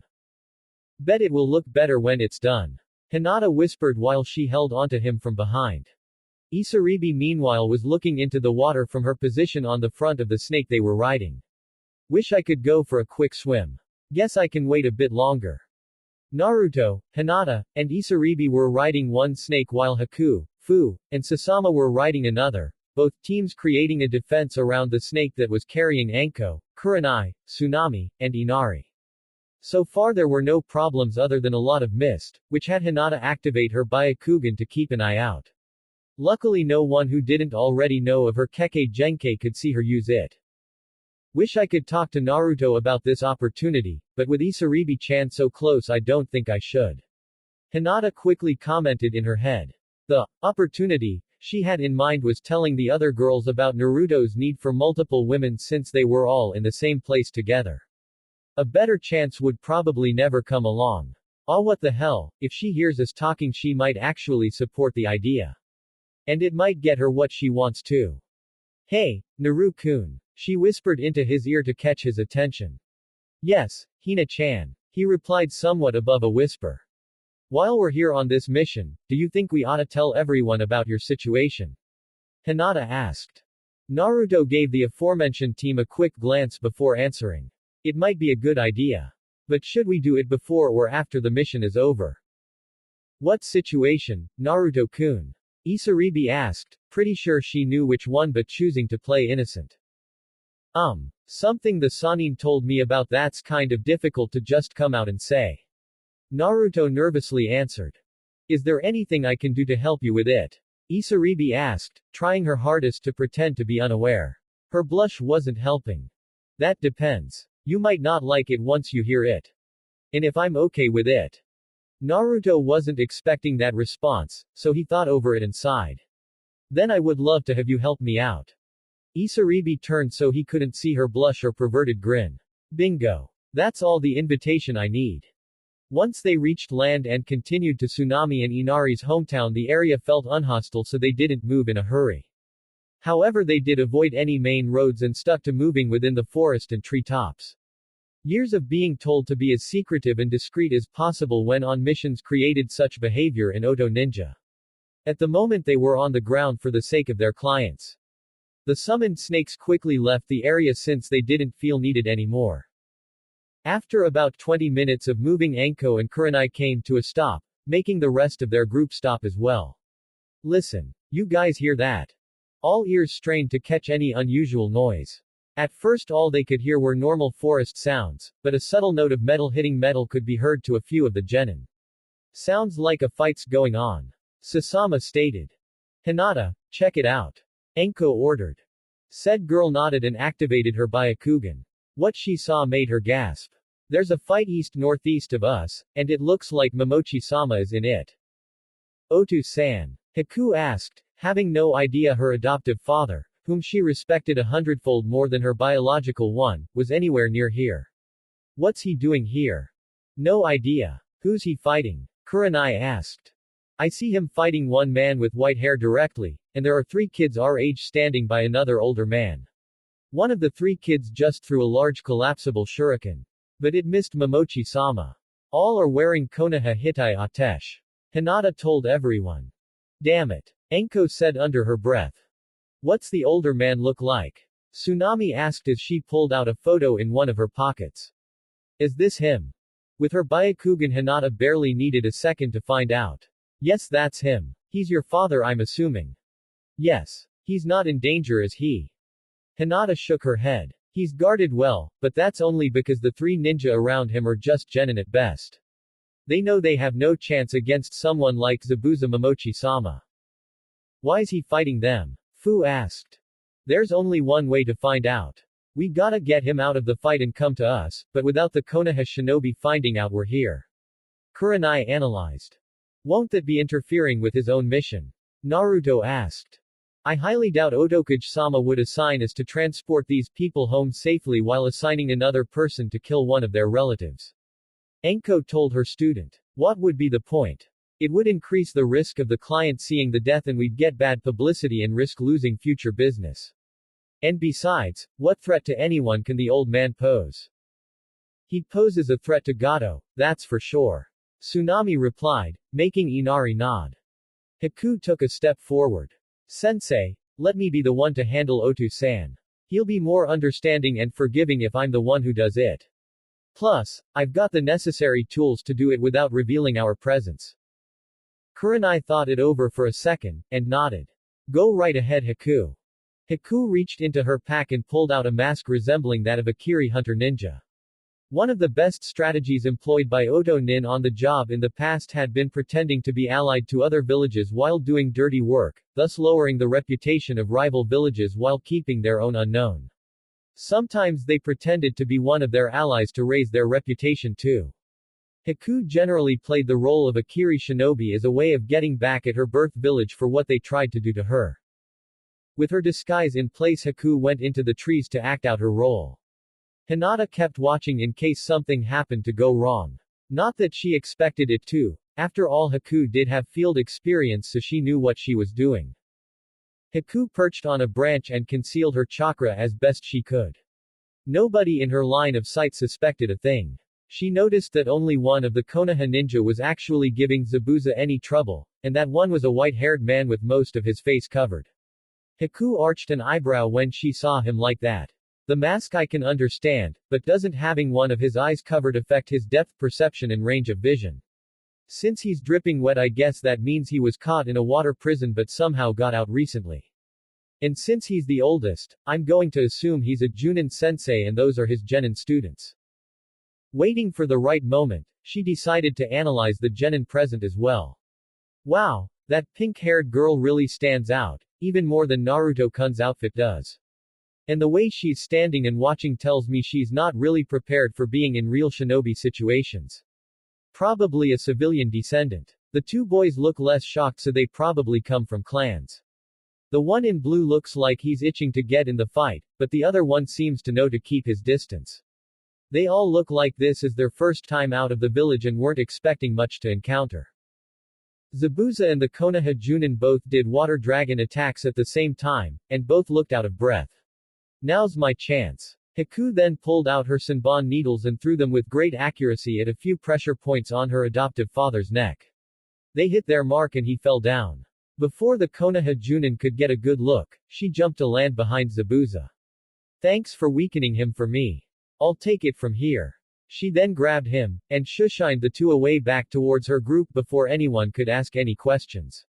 If that Junin was competent in any way, he'd figure out she wasn't a real hunter nin and she wanted to be out of there before her bluff was called. Once she got back to her allies, Haku removed the Senbon as gently as she could. Zabuza still groaned in pain. Sorry about that, but we figured you needed to get out of there. Zabuza immediately recognized her voice. What are you doing here? That's actually what we want to ask you. Enko stated, standing over the swordsman. Zabuza coughed before answering. Otokage-sama told me to come here a few days ago. Wanted me to keep an eye out for Konoha nin around the main town. Enko didn't look all that surprised. So you sent someone in ahead of us, G-san. Is it because you were worried about us, or do you suspect more than you told me? Knowing him, I suspect the latter. How'd you get here before us? Sasama asked. Zabuza weakly laughed, then ached. I'm a Junin for a reason, kid.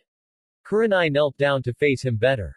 What can you tell us about those you were just fighting against? Not much. Other than the one competent one was apparently Konoha's copy nin Kakashi Hatake. Enko looked disturbed and then knelt down as well. Seriously? You're sure it was him? Yeah. He had a single Sharingan and mimicked all my moves trying to psych me out. Enko growled and balled up her fist. Then, surprising and frightening everyone else, she stopped and smiled. At least I finally get to kick his ass. You know the guy Ne-chan? Naruto asked. Enko nodded. Not in a good way, Otuto. Let's just say back in Konoha he was one of those that called for your death and he once threw a kunai at me for defending you when I was 6. She then gingerly touched her shoulder where she still had the scar from that event. Tsunami stepped forward. Sorry to say this, but if they're with my father then that guarantees you'll be running into them at my house shortly. Try not to fight too much, we don't want to lose our home to more violent jerks. Inari practically commanded. We'll take it outside if it comes to that, kid. Enko told them, then faced everyone all together. Alright everyone, let's try to get to their home before the old man and his guards do. Naruto, think you can fly us one more time? Sorry sensei, but I'd rather conserve my strength for now. Besides, we need Tsunami-san to lead us. He answered. Okay then, so let's get moving. Bring Zabuza-san with us too so he can be treated. What will my grandpa and those ninjas say if they see you bring him to our house? Inari asked. We'll treat him elsewhere, and it would be best if neither of you said a word about this. Don't want any unnecessary violence on your property, do you? Kurenai asked as she hoisted Zabuza onto Enko's back to be carried. Will you be staying at our house until this mission for you is over? Tsunami asked. Under the circumstances, I personally think it would be best if we don't. What do you guys think? Enko replied before addressing all other shinobi. I gotta agree. Housing ninja from rival villages under one roof can only bring about disaster. Kurenai added. But why do we have to be the ones to stay outside? Sasama asked. 1. We got someone who needs to recuperate without interference, and 2. We need to check around the town to see any suspicious activity involving Leaf Nin and we can't do that if a group of Leaf Nin are aware we're here and they can keep their eyes on us. Kurenai explained. Plus, it never hurts to have a little survival training and experience thrown in. Enko commented. Now let's get going, we've wasted enough time as it is. Everyone then rushed to their destination, even the clients. About an hour later, Tazuna unlocked the door to his house and went inside, along with his ninja bodyguards. Hello. Anyone here? He called out since it sounded quieter than he expected. Tsunami poked her head out from the kitchen. Welcome back Otu-san. Glad to see you're not hurt. How was the trip? No one suspected a thing. Well, since we can't crash at an actual house, can we got to a hotel or something? Fu asked the instructors while they walked into the woods around their client's property. I suppose we can at least look around for one. Kurenai answered. Aren't you used to sleeping outside on missions? Enko asked. Doesn't mean I'll turn down the chance to sleep indoors. The green-haired Jinchuriki replied, remembering several times back in Taki she had been forced to sleep outdoors. And besides, we've already established that there are enemy ninja in the area. Camping out will give them an opportunity to ambush us if they discover us, but staying in a hotel will thwart them lest they not care about keeping an image in the area. She's got a point. Kurenai whispered to Anko. And it would help Zabuza-san recover if he were indoors. Alright then. I'm all for a comfortable in-room too. Let's go find one. The purple-haired Junin told her team, then faced Naruto specifically. By the way Otuto, since Konoha is in the area now, and especially considering who's in their group, we're going to have to go with our aliases for the rest of the mission. Naruto nodded, and while the rest of his team understood, Kurenai's didn't. Aliases? Sasama asked. Yeah, it's a defense for the two of us in case we ever encountered any Konoha shinobi. Enko answered. Officially, we've been dead to them for 10 years, but there's still a chance we could run into someone who'd recognize us and figure out everything Otokuge-sama set up back then was faked. This Kakashi jerk is a likely one to do that.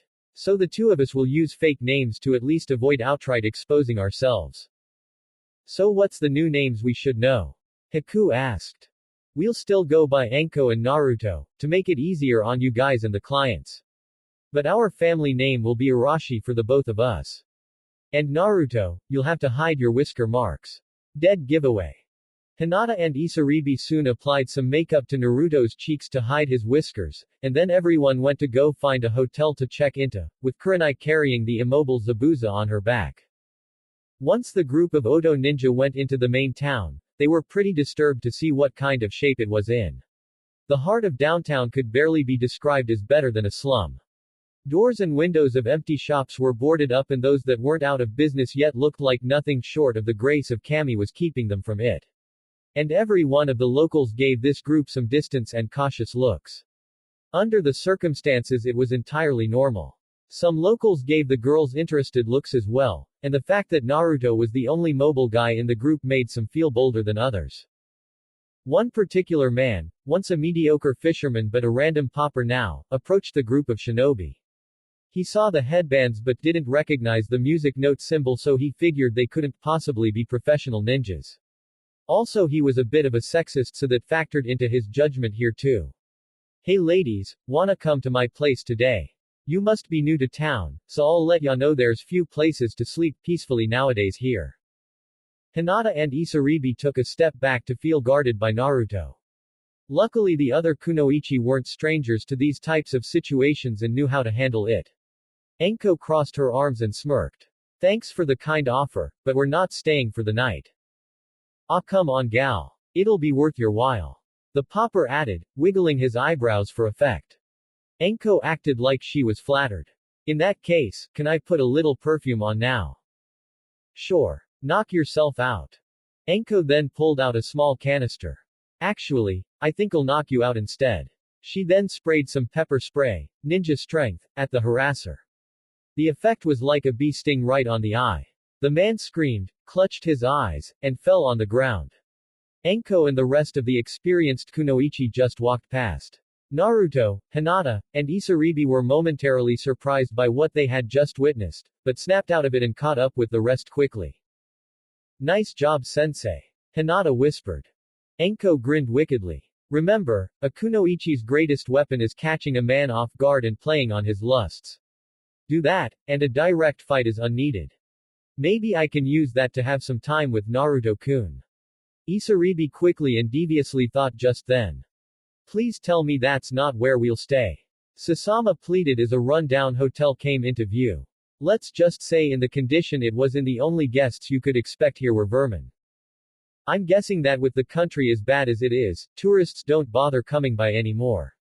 Kurenai stated. Although both she and Anko had already figured that out. They just wanted their students to see it and the extent of the damage to the town for themselves. It would provide a good motivator for them later on. So it's this bad, even with Daimyo-sama providing financial aid? Hinata asked. Anko nodded. Obviously. But remember, we don't know how much money he's giving, and either way he has to do it in secret, or else Gato would just be more brutal in an effort to collect it quicker. Which is why we have to eliminate him. Naruto commented. Anko nodded. Right, but let's continue this discussion elsewhere. She quickly led everyone into a forested area and summoned several snakes to act as sort of watchdogs. And then she also activated a soundproof dome barrier to ensure no one overheard them. We can't risk what I'm about to explain being overheard by anyone. Remember, there's a chance some of the villagers here may act as eyes and ears to Gato in exchange for better treatment from him. Ninja are not the only ones we should be cautious of here. The students didn't think of that, but after hearing it, it made a lot of sense. Even if tyrants were hated, some of their victims would sell out others to better their own situations and gain approval from the tyrant. It happened a lot in history. Kurenai set down Zabuza, who remained conscious enough to hear everything, as Anko explained what she was thinking. This Gato guy is a business tycoon, not a warrior. And since he's at the top of the business, that means he's much more likely to have others do his work for him, rarely getting directly involved unless he's overcome with curiosity or thinks the job's not getting done well enough. Because of this, eliminating him isn't as easy as it sounds. Because to eliminate him, we have to be in the same place he is at some time. Sasama thought out loud. Anko nodded. Exactly. Somehow, we need to draw him out, or discover his whereabouts. Sadly, the first option is the easier. If we did happen to capture one of his cronies and get him to crack, Gato most likely has a bunch of lowlife thugs under his thumb, and I'm betting he has plenty of ways to get rid of them should they double-cross him. It's likely he'd be prepared for a ninja assault. Getting him to come to us puts the odds in our favor. And how do we do that? Naruto asked. Anko shrugged. I'm not so sure right now. Kurenai-chan, you got any ideas? The genjutsu expert put her chin in her hand, showing she was thinking. If we were to make it look like the bridge is about to be completed, then Gato will likely come out of hiding to personally do something about it. Remember, he wants the people here too afraid to oppose him. So by coming here when the bridge is nearly complete with the intent to destroy it and kill some of those involved, he sends a frightful message to anyone left. The Mizukage did something similar once. Only it involved someone speaking for the rights of Kekkei Genkai wielders. Zabuza added in. Okay, since Gato should most fear the completion of the bridge, if it begins to look like a reality, he'll send hired goons to kill the construction crew, the initial planner, and demolish the structure too. If we prevent that, and even use some tricks to make it appear the bridge is getting done sooner, then he should get desperate and reveal himself. And then we kill him. Anko summarized with a smile. What about a deadman switch? Zabuza asked. None of the genin understood that, but Anko and Kurenai caught on. Oh crap, didn't think of that. Good thinking, Zabuza-san. What did he mean by that? Naruto asked. Deadman switch is the term used to mean a vengeful failsafe movement. The name comes from the idea of a weapon that works when the wielder is dead. Think of a paper bomb trap that you keep wrapped around yourself, but instead of activating when you put chakra into it, it activates when you stop. Therefore, if you were to die or run out of chakra, then it explodes, destroying you and hopefully your enemies as well. Same basic principle. Anko explained. Some strategies are similar. Kurenai added. The Altos know what to do in the event the Otokage is killed and how to find the killer. They're trained for that beforehand. And if a team fails to return home, that tells the Kage of the village to send a second group to see what happened and finish the job. Gato may have some of his men prepared to do something if he were to simply vanish. Only after the bridge is complete can these people truly be safe from him. But he's not a ninja. Would he use such a tactic? Hinata asked. We should be prepared for it anyway. Kurenai answered. There is a chance we're overthinking what the enemy may have planned, but overthinking is more likely to succeed than underthinking. Naruto nodded. Okay, so we have a plan regarding our target. How does Konoha's involvement play into this? Preferably we don't interact with them at all. However, if they're here on behalf on the head of the bridge project like Tazuna told us, then that will complicate things. Enko stated with a sigh. It's likely that interacting with them will be inevitable, and to avoid any unnecessary conflict, we can't interfere with their mission or fight them unprovoked. To the genin it sounded obvious enough, but there was something they didn't quite grasp. If there was a fight and Konoha could effectively place the blame on Oto, then they might be able to declare war on the village. They might not, as Oto was hidden from them and too small to be too much of a threat, but if by chance Konoha did try then it would cause trouble. Also, Konoha would seek out their allies to help find Oto, which would ultimately reveal Tsuna's and Taki's real alliances, which could end up sparking the Fourth Great Ninja War. So in the long run, as long as they didn't make any malicious moves towards the Konoha shinobi, they could remain living the way they liked. But in the event these Konoha nin made the first move, then the Oto shinobi could retaliate justifiably. Although even then Konoha might try and do something back. And what do we do if they won't do the same? Isaribi asked, already sure of the answer but wanting confirmation. The same thing we do to any enemy, fight back. Enko answered. Okay, now that that's covered, let's set up a base camp. Kurenai told everyone. We should go deeper into the woods to make it less likely to get company. Also with Zabuza-san here incapacitated someone will have to remain with him at all times until he recovers, so somewhere where our enemies would be unlikely to go to is obviously preferable. It didn't take them long to find a good enough spot. Open enough that they could set up tents, but discreet enough that only someone trying to get there would. There was no fresh water in the immediate area, but it could be gotten with a 20-minute walk north. That night everyone went to sleep in their tents, with Naruto and Zabuza sharing while two people took guard shifts for 3 hours throughout the night. It was rather uneventful, which was a good thing for now. The next day proved to be difficult to schedule for the Oto nin. Someone had to stay and watch over Zabuza at all times until he recovered. According to Haku, it should only take about a week at most, but until then his mobility was limited to about as good as someone twice his age. And not only that, someone had to check around town for the suspicious ninja activity reported to them by Tsunami. The genin team from Konoha led by Kakashi was ruled out for consideration since Tsunami didn't recognize a single one of them. So they had to check for other ninja in the area, which was often about as easy as looking for a needle in a haystack. For the time being they split into two initial groups. The first group consisted of just Naruto, Haku, and Kurenai keeping guard over Zabuza and their campsite. The rest formed the group that would check the town out for anything unusual, and they would have to split into smaller groups to cover more ground. At the moment Haku was standing looking for herbs and Kurenai was standing watch, leaving Naruto to go forage for food and water. Rather than waste his time scouting the area, he activated his Neo-Byakugan and looked over the entire area at once. He found some apple trees with their fruit in good condition and some rabbits by the creek they already knew the location of, but one thing in particular caught his attention the most. He saw one grown man with crutches talking to 3 kids his own age about 43 meters to the northwest. That must be the Konoha genin team that came here with Tsunami-san's father. Wonder what they're doing. Naruto thought, focusing his attention on them now. He saw the Junin start to walk up a tree slowly and his students look on in awe. The Junin came to a stop and said something to them before tossing them each a kunai. Naruto could only shake his head at this. Are you kidding me? These genin are taking missions outside the village and they're just now learning to walk up trees. And why are they so surprised to see such a thing? Haven't they ever actually noticed what the ninja in their own villages do?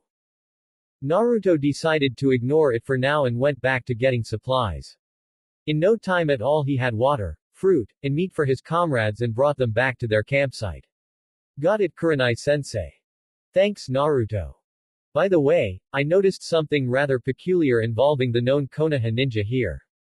Naruto added. Kurenai arched an eyebrow. Go on. It appears they are almost no threat. The genin are just now learning to tree walk and look like they never knew such a thing was possible. As for the Junin, he's mobile but as slow as a tortoise.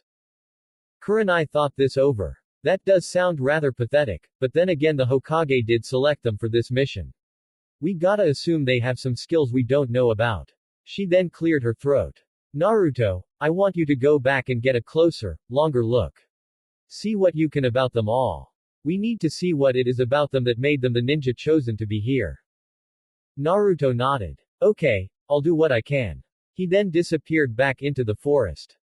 Naruto had no trouble finding them when he reactivated his Neo Byakugan. His eyes showed him that the Kunoichi Genin was making the most progress so far. Naruto settled on a branch not within seeing or hearing range, and stayed downwind since the team had a dog with them. For a while nothing happened that really struck him as interesting. So he decided to take a close look at the ninja to see if he should be wary for anything. The first one he studied was the Junin, since Anko seemed to recognize him. If she was right, then this man was the infamous copycat Kakashi Hatake, once a student of the Yondaime Hokage. And he was one of the first people to call for his death back in Konoha. Naruto frowned, thinking his father would probably knock his student senseless if he was still around for that. Yes, Naruto knew who his birth parents were. The Sannin saw no reason to hide that info from him since no one in Oto wanted him dead and Iwa was confirmed as no threat. In fact, only Konoha could pose a threat to him if that info got out, so it was kept under wraps and he still used his mother's name. One could only imagine the commotion Konoha would cause if they heard so much as a rumor that there was someone using the name Namikaze, and worse, for another village. Naruto kept most of his attention on Kakashi at first, trying to size the man up completely so he'd have some understanding of what he may someday be up against. Kakashi's most notable feature was that his left eye was covered up. According to Orochimaru, that eye was actually a Sharingan, currently the only working one in Konoha.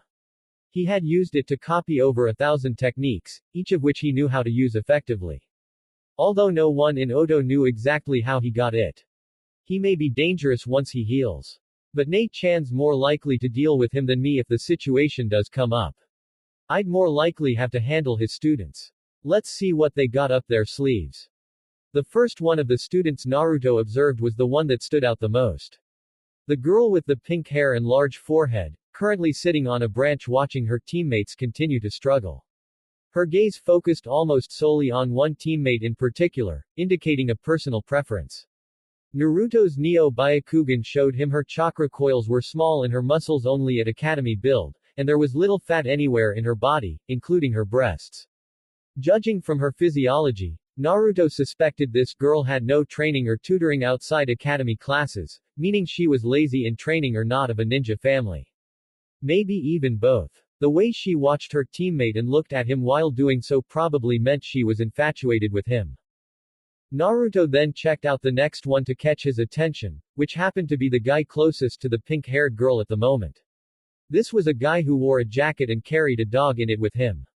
The Neo Byakugan showed he had 2 streaks on his face and small fangs in his mouth, classic markings of the Inuzuka clan. His physiology showed he was serious about his training and did it regularly, resulting in strong muscles and healthy chakra coils. And his dog was in good shape too. Naruto knew this guy could prove to be a handful if he ever faced him. And finally, he looked over at the last one present, the one on the other side of the girl. It was a guy with hair shaped like a duck's ass, who wore a blue shirt with almost white tan shorts. His shirt had a red and white fan symbol on the back of it, probably a clan symbol but not one Naruto knew off the top of his head. He was also the one the girl was intently observing, although his own expression showed he was focused solely on what he was doing. His chakra coils were the most well-formed out of the 3 but his muscles were probably second compared to the Inuzuka boy. Meaning this guy was the better at ninjutsu but the Inuzuka was physically stronger. Before Naruto could continue watching, he saw with his dujutsu Kakashi sensing his presence finally and prepare a fire jutsu to get rid of him. Since he was weakened it was easy for Naruto to get away from the damage in time. Naruto deactivated his bloodline, running out of time for it anyway and anticipating a possible search for him by them. It turned out he was right, for the 3 genin showed up looking for him.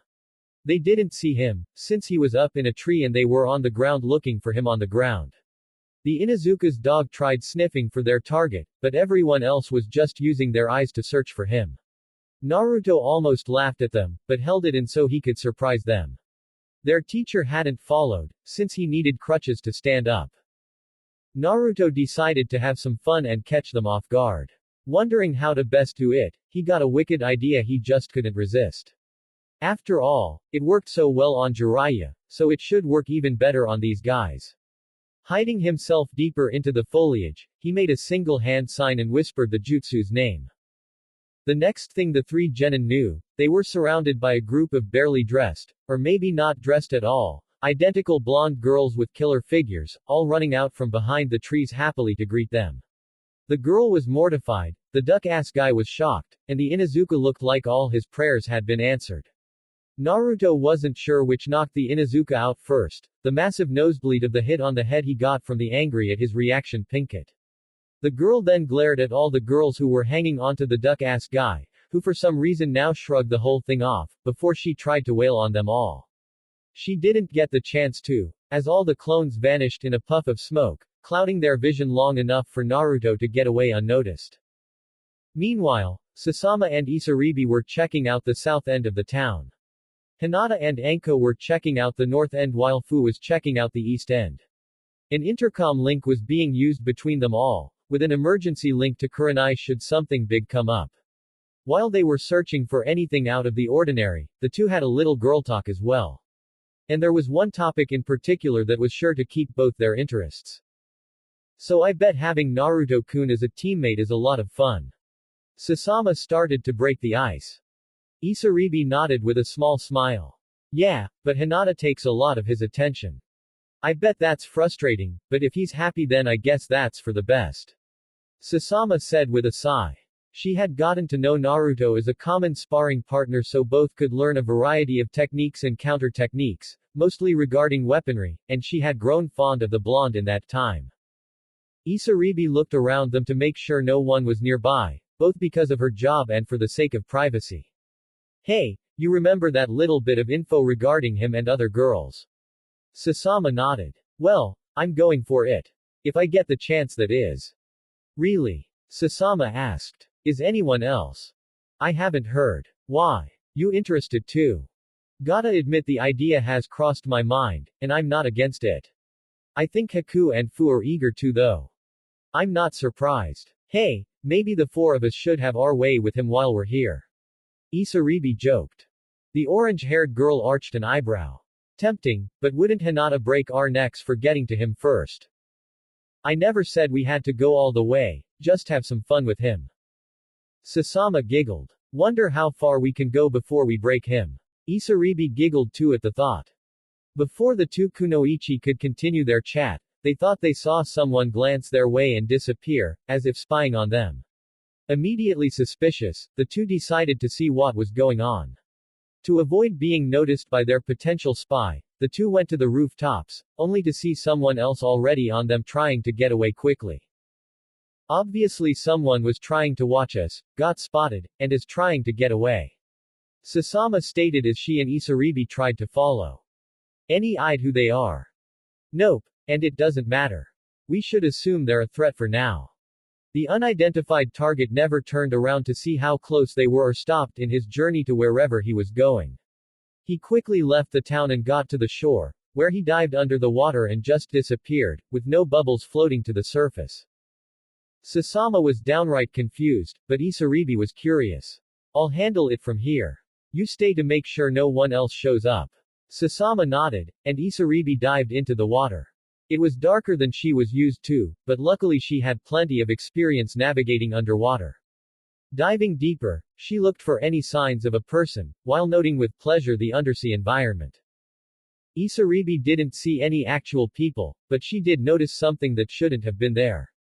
A door. And not a piece of debris thrown out to sea. This door was attached to the ground and had some small red lights outlining it, probably to make it more visible to whoever needed to access it. Either these guys are idiots, or they don't expect anyone else to go swimming here this deep. The purple-haired girl thought quickly. I wonder how you open it. I don't see any keyhole. Maybe they're smarter than I give them credit for. Rather than try to figure it out just then, Isaribi surfaced for another breath and then went back down. When she got back to the door, she saw it begin to open in a trapdoor-like fashion, creating some suction she got caught up in and couldn't fight. Before she knew it, she was pulled in, and landed in a room that drained the water out and gave her room to breath. Isaribi coughed a little and took a few breaths before she noticed where she was. A wall made of glass with a closed glass door separated her from another room with two men in black ninja outfits. On the wall she saw some monitors showing images of the sea, meaning they must have spotted her swimming around. Both men pulled out some katanas and walked towards her. "Oh crap," was all she could mutter. Isaribi got on her feet and pulled out two kunai, one for each hand, and took a defensive stance against her captors. They didn't look intimidated once they got into the light and she could see their faces. They didn't look worried, or bothered, or even happy at the prospect of a kill. They didn't look anything, like their faces were frozen in an apathetic stare. She didn't like it, it felt so inhuman. With their swords out, one of the men opened the door into their room, but not to let her enter. Rather it was so they could get to her and cut her to pieces. She briefly wondered if they expected her to just stand there and let it happen. Either way, she wasn't going to. Since the out opened out, from Isaribi's position, it was easier for her to ambush them than for them to ambush her. So she jolted out the door and used a kunai to cut the chest of one guy, but the door blocked her attack on the other guy. Isaribi quickly put some distance between herself and her captives and took another look to see anything she should be wary of. The first thing she noticed was that the guy she had wounded acted like it didn't hurt. He definitely acknowledged the wound by touching it and wiping off his blood, but his expression was unpained and unchanged. Almost as if he didn't recognize pain. The next thing she noticed was that neither of them wore any symbols telling where their allegiance laid. These must be the suspicious ninja we were warned about. I should focus more on getting out of here than fighting them. Isaribi thought, looking for a way out without taking her eyes off them. Odds are likely I can't get out the same way I got it, and it's highly unlikely that an underwater base wouldn't have an emergency exit of some sort. Isaribi started backing away without making it look obvious. Unfortunately her current adversaries saw that and advanced forward to restrain her. Isaribi ducked down and used her kunais to cut their calves. Since any water jutsu might flood the place, she was limited to solely taijutsu and weapon handling here, but that meant her enemies were too. The downside was they looked like they were junins or at least strong chunins. The odds weren't in her favor, so she had to get out of here. I guess I only really have one option. The purple-haired girl thought. During the brief time her opponents couldn't stand, she raced to the back of the room and opened the door. There were no locks on it because the only ones intended to be here wouldn't need to lock themselves out. There was a short hallway, if you could call it that, with two doors, each one opposite the other. With no time to think, she went inside the left one hoping it would lead out. It didn't. Instead this was a white room like one would find in a hospital, complete with a respirator and heart monitor, and even a patient on a bed. Curious, Isaribi got a closer look and saw a sleeping woman, who was quite attractive if even a little unkempt. Her long hair was a rich red and her face looked gentle and peaceful, but that was probably because she was unconscious. There was an IV hooked to her right arm and the heart monitor showed a steady pulse. Her skin was a healthy shade, so Isaribi wondered why she was here and in such a condition. Before she could try to figure it out, the unidentified shinobi caught up to her and they didn't look too pleased with her. "Get away from our leader's prize," one coldly demanded. Isaribi approached the part of the room where the equipment wasn't and put a paper bomb on the wall. The bomb went off just before one of the unmarked ninja would have been able to stab Isaribi in the stomach. The blast of the explosion sent them both back flying, but Isaribi landed away from him. Warning sirens went off and cracks in the walls formed, letting seawater enter. It started slow, but would soon speed up. Isaribi got back on her feet. Water style. Water drill jutsu. The water rose into the form of a twirling drill and shot right into the stone wall with a lot of force, carving a hole to the outside. As expected, a lot more seawater came inside and flooded the place. She then grabbed a hold of the unconscious woman, unhooked her, and got her on her back. Isaribi took a deep breath and used her chakra to propel herself against the current and suction to get outside. Before she could reach the surface, she felt a chain wrap around her ankle, pulling her back down. She turned to see the two strange ninja with new mouthpieces trying to catch her. One held the base of the chain used to catch her while the other held a long ninjutsu, ready to skewer her once she got close enough. and both were swimming towards her. Knowing that resisting would only result in her and the woman drowning, Isaribi prepared a jutsu specifically designed to be used in water or underwater. Unable to say the name, she mouthed it. Water style. Water torpedo jutsu. At her hands the water condensed and darkened, then shot at her targets with the force of a cannonball and a shape similar to that of a featureless shark. Both of her targets dodged, but the attack turned around behind them and hit the chainwilder from behind, making him drop it. Isaribi took the chance to use the slack in the chain to get loose and then swim to the surface for a much-needed breath. Just as she surfaced and inhaled, she felt a sharp blade graze her right abdomen. The cut was deep but not threatening, probably meant more to make her bleed a lot than downright kill her right away or harm the woman. When the man surfaced and stood on the water to attack her from above when her hands were full keeping the woman afloat, Isaribi inadvertently activated her curse mark and became covered in dark wavy lines. The purple-haired Oto Genin briefly let go of her cargo and dove under the man who tried to kill her. He thrust his sword into the water hoping to strike her but she was too deep to reach. She tried to swim upwards and give him an uppercut but he dodged and gave her a small cut on her arm. Now Isaribi was really hoping there weren't any sharks in the area. Once back underwater, Isaribi kept a close eye on her target. He could see her, but just stood there, as if waiting for her to resurface and then kill her. She knew this was inevitable, but luckily she had a good lung capacity and she was probably the only person outside Land of Water who bothered to learn underwater warfare. So far that had been her best advantage here. She prepared another set of hand signs and mouthed the name. Water style. Aqua vacuum jutsu. The water in front of her created suction that pulled whatever was on the surface down under, much like a whirlpool, only without the spin included. The swordsman and the unconscious woman were pulled under, unable to fight it off.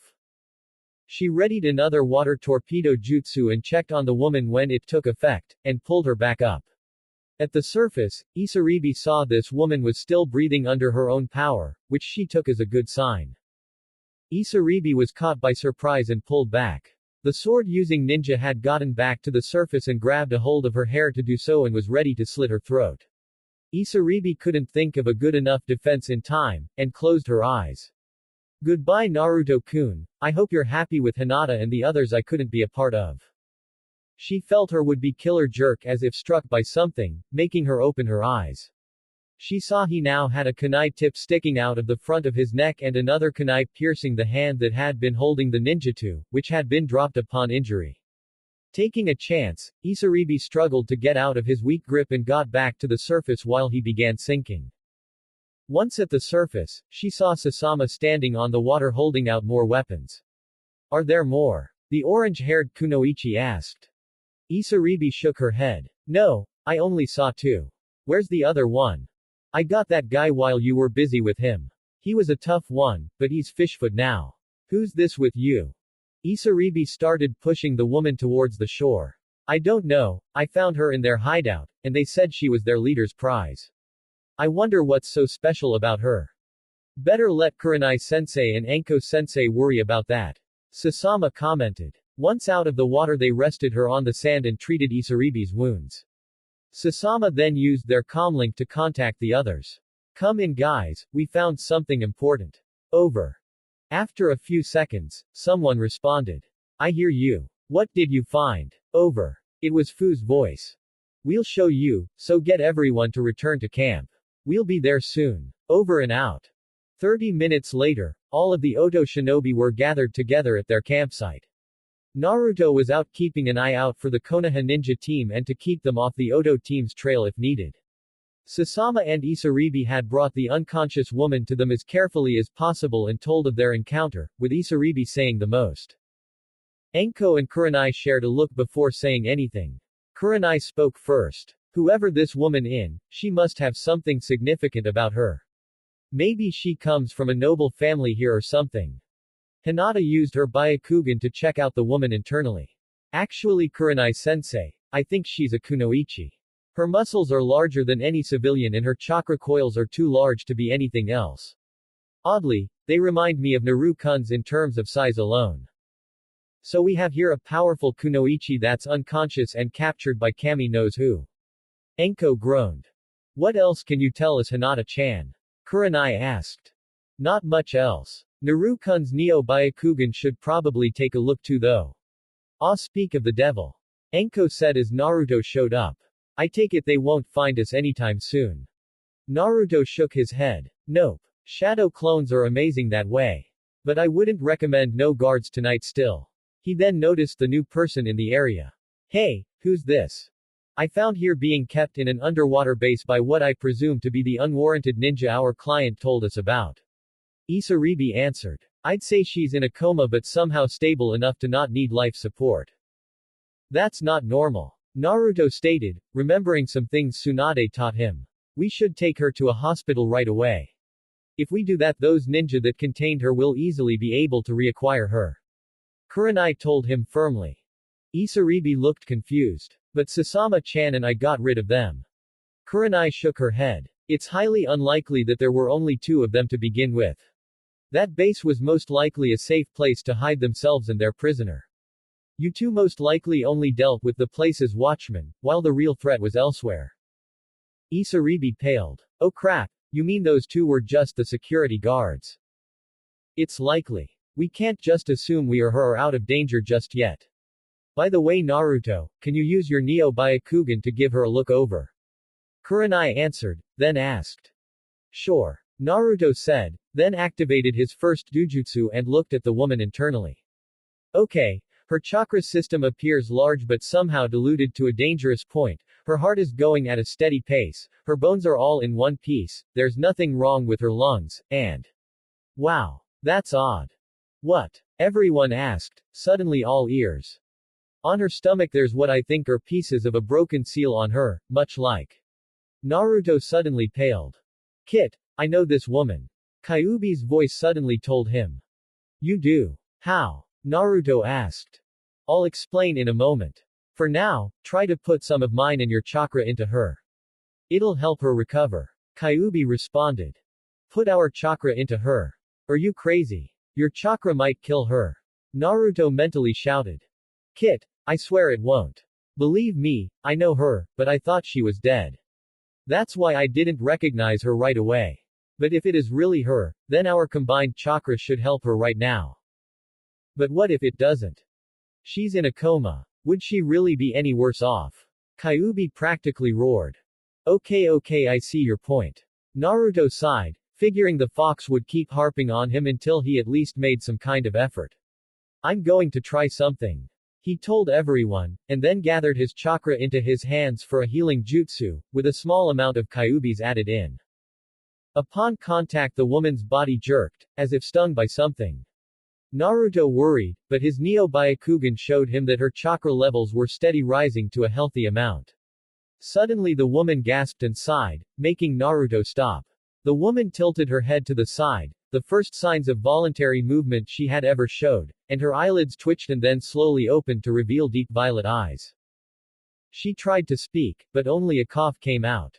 She then tried to sit up, but her body wouldn't cooperate. Even her arms protested her mental commands. So she resorted to just lying there, asking the people with her gaze just where she was. Kit, say hello to your mother. Kyuubi said. Kit, say hello to your mother. Kyuubi said. At hearing those words, Naruto froze up like any normal orphan would. It wasn't out of belief or disbelief or anything similar, but out of sheer surprise. My mother. Naruto said out loud without realizing it, making everyone, including the red-headed woman, give him their full attention. Your mother. Naru-kun, what do you mean by that? Hinata asked before anyone else could. Kyuubi says. She's my mother. He added, still in shock. How would he know? Enko asked. Kit, don't have a meltdown here, but I can explain this for you. Kyuubi said to Naruto. Your mother was actually my host before you. So that's how you know her? Naruto asked. Yes. But unlike you, she and I never had the chance to make the bloodline deal, so I was trapped in her in a bad way. I think the seal on her was different, so I couldn't communicate with her like I do you. When you were born, the seal was at its weakest, so I took the chance to break free so I wouldn't die with her later on. I guess fate wasn't on our side because that piece of shit Madara Uchiha showed up and took control of my mind. I can't remember what happened after that, but I always figured your mother was dead. Why didn't you tell me this before? Naruto asked. When was I supposed to tell you? The timing never felt right. And if I did have the right chance, what was I supposed to say? Hey kid, I knew your mother but she's dead now as far as I know. Besides, I figured if those 3 guardians of yours wanted you to know about that night by now, they would have told you and then I would have too. But now it's unavoidable. Go ahead and tell the others what I told you. And if you don't believe me, ask her if her name is Kushina. Naruto knew the name for the same reason he knew the name Minato. Naruto sighed and faced his group. Kyuubi tells me that my mother was his last host but he thought she died the day I was born. He then faced the woman who was his presumed mother, who had been looking solely at him this entire time. Is your name Kushina? Her eyes widened more and she tried to say, yes, but her voice box didn't cooperate so she just nodded. Kushina Uzumaki. She tried again, and got a whisper out this time. That was my maiden name. My current name is Kushina Namikaze. That convinced Naruto better than anything else. No one else besides the Sannin, Anko, and Hinata knew his father was Minato Namikaze. Only his real mother would know this too. What was your child's name? He asked. I had a son. His name's Naruto. Kushina said as she tried to sit up, her atrophied muscles protesting. Forgetting any previous suspicion, Naruto helped her stay up. I can't believe this. How is this possible? Naruto-kun, are you sure this really is your mother? Isaribi asked. Kushina tried to look at Naruto again. Is your name Naruto? Her voice had gotten a little louder now. He nodded. My name is Naruto Uzumaki, son of Minato Namikaze and student to Jiraiya, Tsunade, and Orochimaru. He used those names in hopes she would recognize them. It worked, for Kushina started crying. My son. But how? How long was I out? My guess is about 13 years if you haven't seen Naruto here since he was born. Kurenai answered. Kushina kept crying. 13 years. He tried to hold Naruto. My son. I'm so sorry. Wait, if she's been in a coma for 13 years straight, why'd she wake up now? Fu asked. I can answer that one for them, Kit. Kyuubi told Naruto. You see, in my time here I've noticed traces of other chakras in the seal keeping me in here. One I immediately recognized as your mother's, and I think the other one belongs to your father too. I think they were put in here as a sort of failsafe if the seal started weakening and you and I were on bad terms. When you and I helped increase her chakra levels, I pushed the bit of your mother's chakra in here went back into her body as well. And I think that combined with my own chakra, which her system is used to dealing with, helped jumpstart her back to consciousness. Wow, that's great. Naruto happily thought, then proceeded to tell everyone what the fox had told him almost word for word. So you really are my son? Kushina asked after hearing he had the Kyuubi in him. Her voice sounded at normal strength now. She then pulled him into a hug, which would have been bone-crushing if she were at full strength, which not even a former Jinchuriki could be right away after a 13-year coma. I'm so glad I can see you grown up now. You must tell me everything that's happened. Who raised you? How did you do in the academy? Do you have a girlfriend yet? Naruto patted her back. Settle down, mom. You don't want a stroke, do you? Sorry, but I thought I lost you. I have so much catching up to do and I want to do it all right away. Well, I can tell you he does have a girlfriend if that helps. Hinata said, leaning against Naruto for emphasis and trying to ignore the small glares she got from the other girls. Kushina smiled, then stopped. Wait, Naruto, why are you and all these girls wearing those Hitai Atesh? That's not the Konoha symbol. Naruto gulped then, dreading this. Well mom, it's kind of a long story. I can barely stand up. I've got time to listen. Kushina told him. Kushina-san, perhaps it would be better if I told you. Enko interjected. Why? Who are you? I'm Enko Mitarashi, your son's sensei and older sister.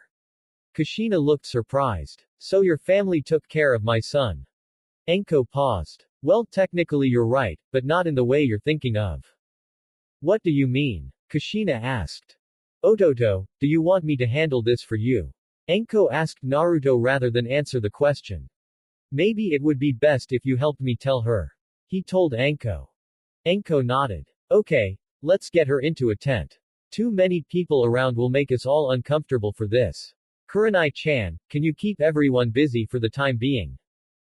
Kurenai nodded. Okay, Haku, Fu, Sasama, patrol the area for any threats. You know what counts as threats. Isaribi, Hinata, check on Momochi-san in the other tent. Zabuza had been asleep then whole time Kushina was here. The kunoichi nodded, and left to do their tasks, but not before Hinata managed to give Naruto a comforting kiss. Kushina smiled, and was carried into a tent by Naruto and Anko to hear of Naruto's past. Kakashi was keeping an eye on his two male students Sasuke and Kiba with his dog Akamaru, who were working on tree walking that night and reading his coveted smut at the same time. His female student Sakura was at the client's home doing domestic stuff to help out Tsunami, or so Kakashi assumed. While his two students were about to reach the top, a huge wave of ki all of a sudden washed over the area, making them stumble, fall to the ground, and piss themselves.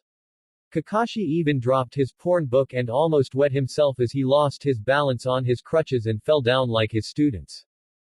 Holy crap. I haven't felt ki like that in 13 years.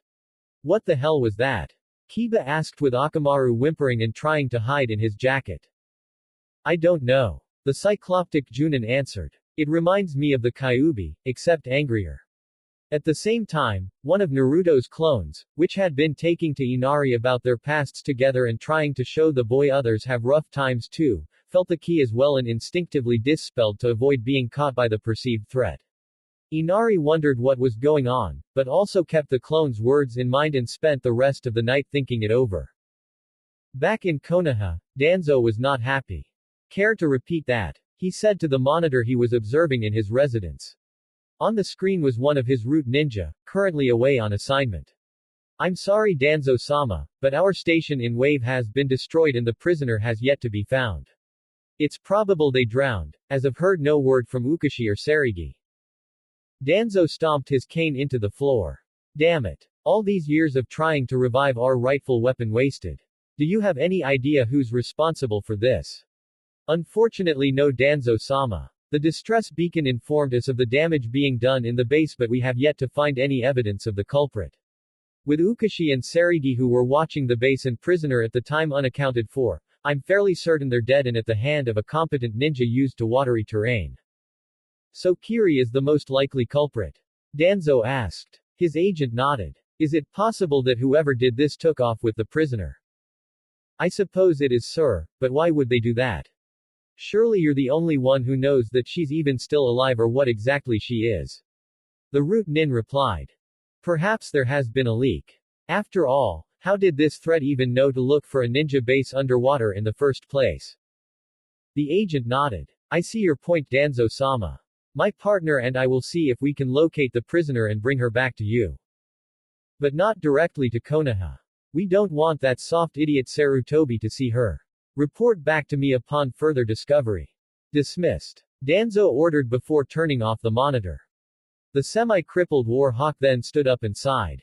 Damn it all. It was nothing less than a stroke of luck that I found that bitch unconscious instead of dead and got her body hidden before anyone else could confirm it. For years I've been trying to get that Jinchuriki to revive so I could seal her and get her under my control like that demon brat should have been a decade ago. Sarutobi, if I didn't know better I'd swear you were interfering yet again. Before he walked away he said only one thing out loud. Nadaime, why did you choose Sarutobi over me? Before Naruto and Anko told Kushina everything there was she tried to storm out of the tent and find someone to kill in a horrible way. The only things that stopped her were her son's pleas to wait and the fact her body had yet to recover. Thanks to the chakra Kyuubi had given her, her body was quickly returning to normal, but she would need to work out a bit before she was ready to do much with it again. By the time the two were done, Kushina still wanted to kill some people from Konoha. After they finished, Kushina held Naruto maternally and began to tell him how her own life. How she got to Konoha and why the Kyuubi was put in her. Her own dream of being the first female Hokage, and her growing connection to Minato. And especially what happened the day he was born. Naruto interrupted her only once to ask one question. Wait, you said the Kyuubi's claw pierced you, so how did you survive? Kushina thought it over. To be honest, I'm not entirely sure. Your father took a good amount of the hit too, so I wasn't as hurt, but I don't think that's the real reason. Kyuubi added in his own opinion. Kit, I think when I left her, some of my chakra must have remained in her system. How else would she be so mobile after giving birth and having half of her chakra suddenly gone in an instant? Maybe after I pierced her, the remaining bit healed her wound and afterwards the loss of so much chakra sort of shocked her system into a coma until it could stabilize. Naruto repeated this theory out loud. Enko nodded. Yes, I can see that happening. Kushina tightened her hold on her son. Naruto, Kyuubi, thank you. I swear I'll never leave you again. So you're okay with going to Oto when this mission's done? He asked to confirm his suspicions. Where else would I go? Kushina asked. Uzu's gone and if I go to Konoha I'm not leaving until everyone who deserves to die does. Enko pulled out some paper and started writing something down. In that case I better inform Otokage-sama of your arrival. Once she finished writing about Kushina's presence and a gist of her history, she summoned Kogyoku. Please take this to Ji-san, and if you can, bring any messages from him to us. Will do, Enko-san. The purple snake said before taking the message in her mouth and disappearing. I bet his return message will be quite colorful. Enko muttered non-irritably. Back in Oto, Orochimaru got the message just before he was about to get a shower. He read it, and called for the altos. Bring me Tsunade and Jiraiya right now. They came to him in less than a minute, and he showed them the message from Enko. Tsunade was the first to respond. What the fuck? How is this possible? Jiraiya added. I don't know, but it looks like Konoha has more to answer for than we thought. Orochimaru said hostilely. How much worse do you think it can get? Jiraiya asked. I'm afraid to find out, and yet I'm afraid we will find out. Tsunade answered wearily. The next morning everyone in the Oto group woke up practically simultaneously and stretched out in the open. Kushina woke up a little sooner and got a head start on the stretching, her body still not fully cooperative. Kurenai got started on preparing them some food that Zabuza had previously collected for them. Enko gathered all the genin and made sure her fellow Junin could hear this as well. Already everyone, last night I sent Otokage-sama a report with information on our new discovery, no offense Kushina-san. None taken. The redhead replied while starting some push-ups. Anyway, I got a message back from him and his top advisors. The decision was apparently mutual. From now on, we are no longer ordered to hold back and avoid as much conflict as possible with any Konoha forces.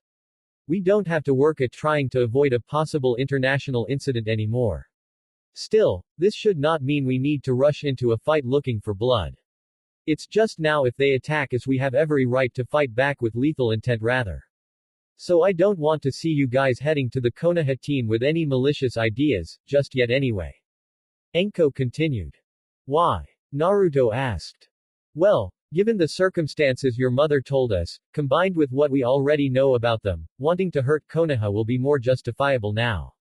Enko answered. However, in the long run doing it right now will have minimal effect but it could still spark a war if Konoha felt vengeful enough. Oto's only advantages now are our allies and our unknown location.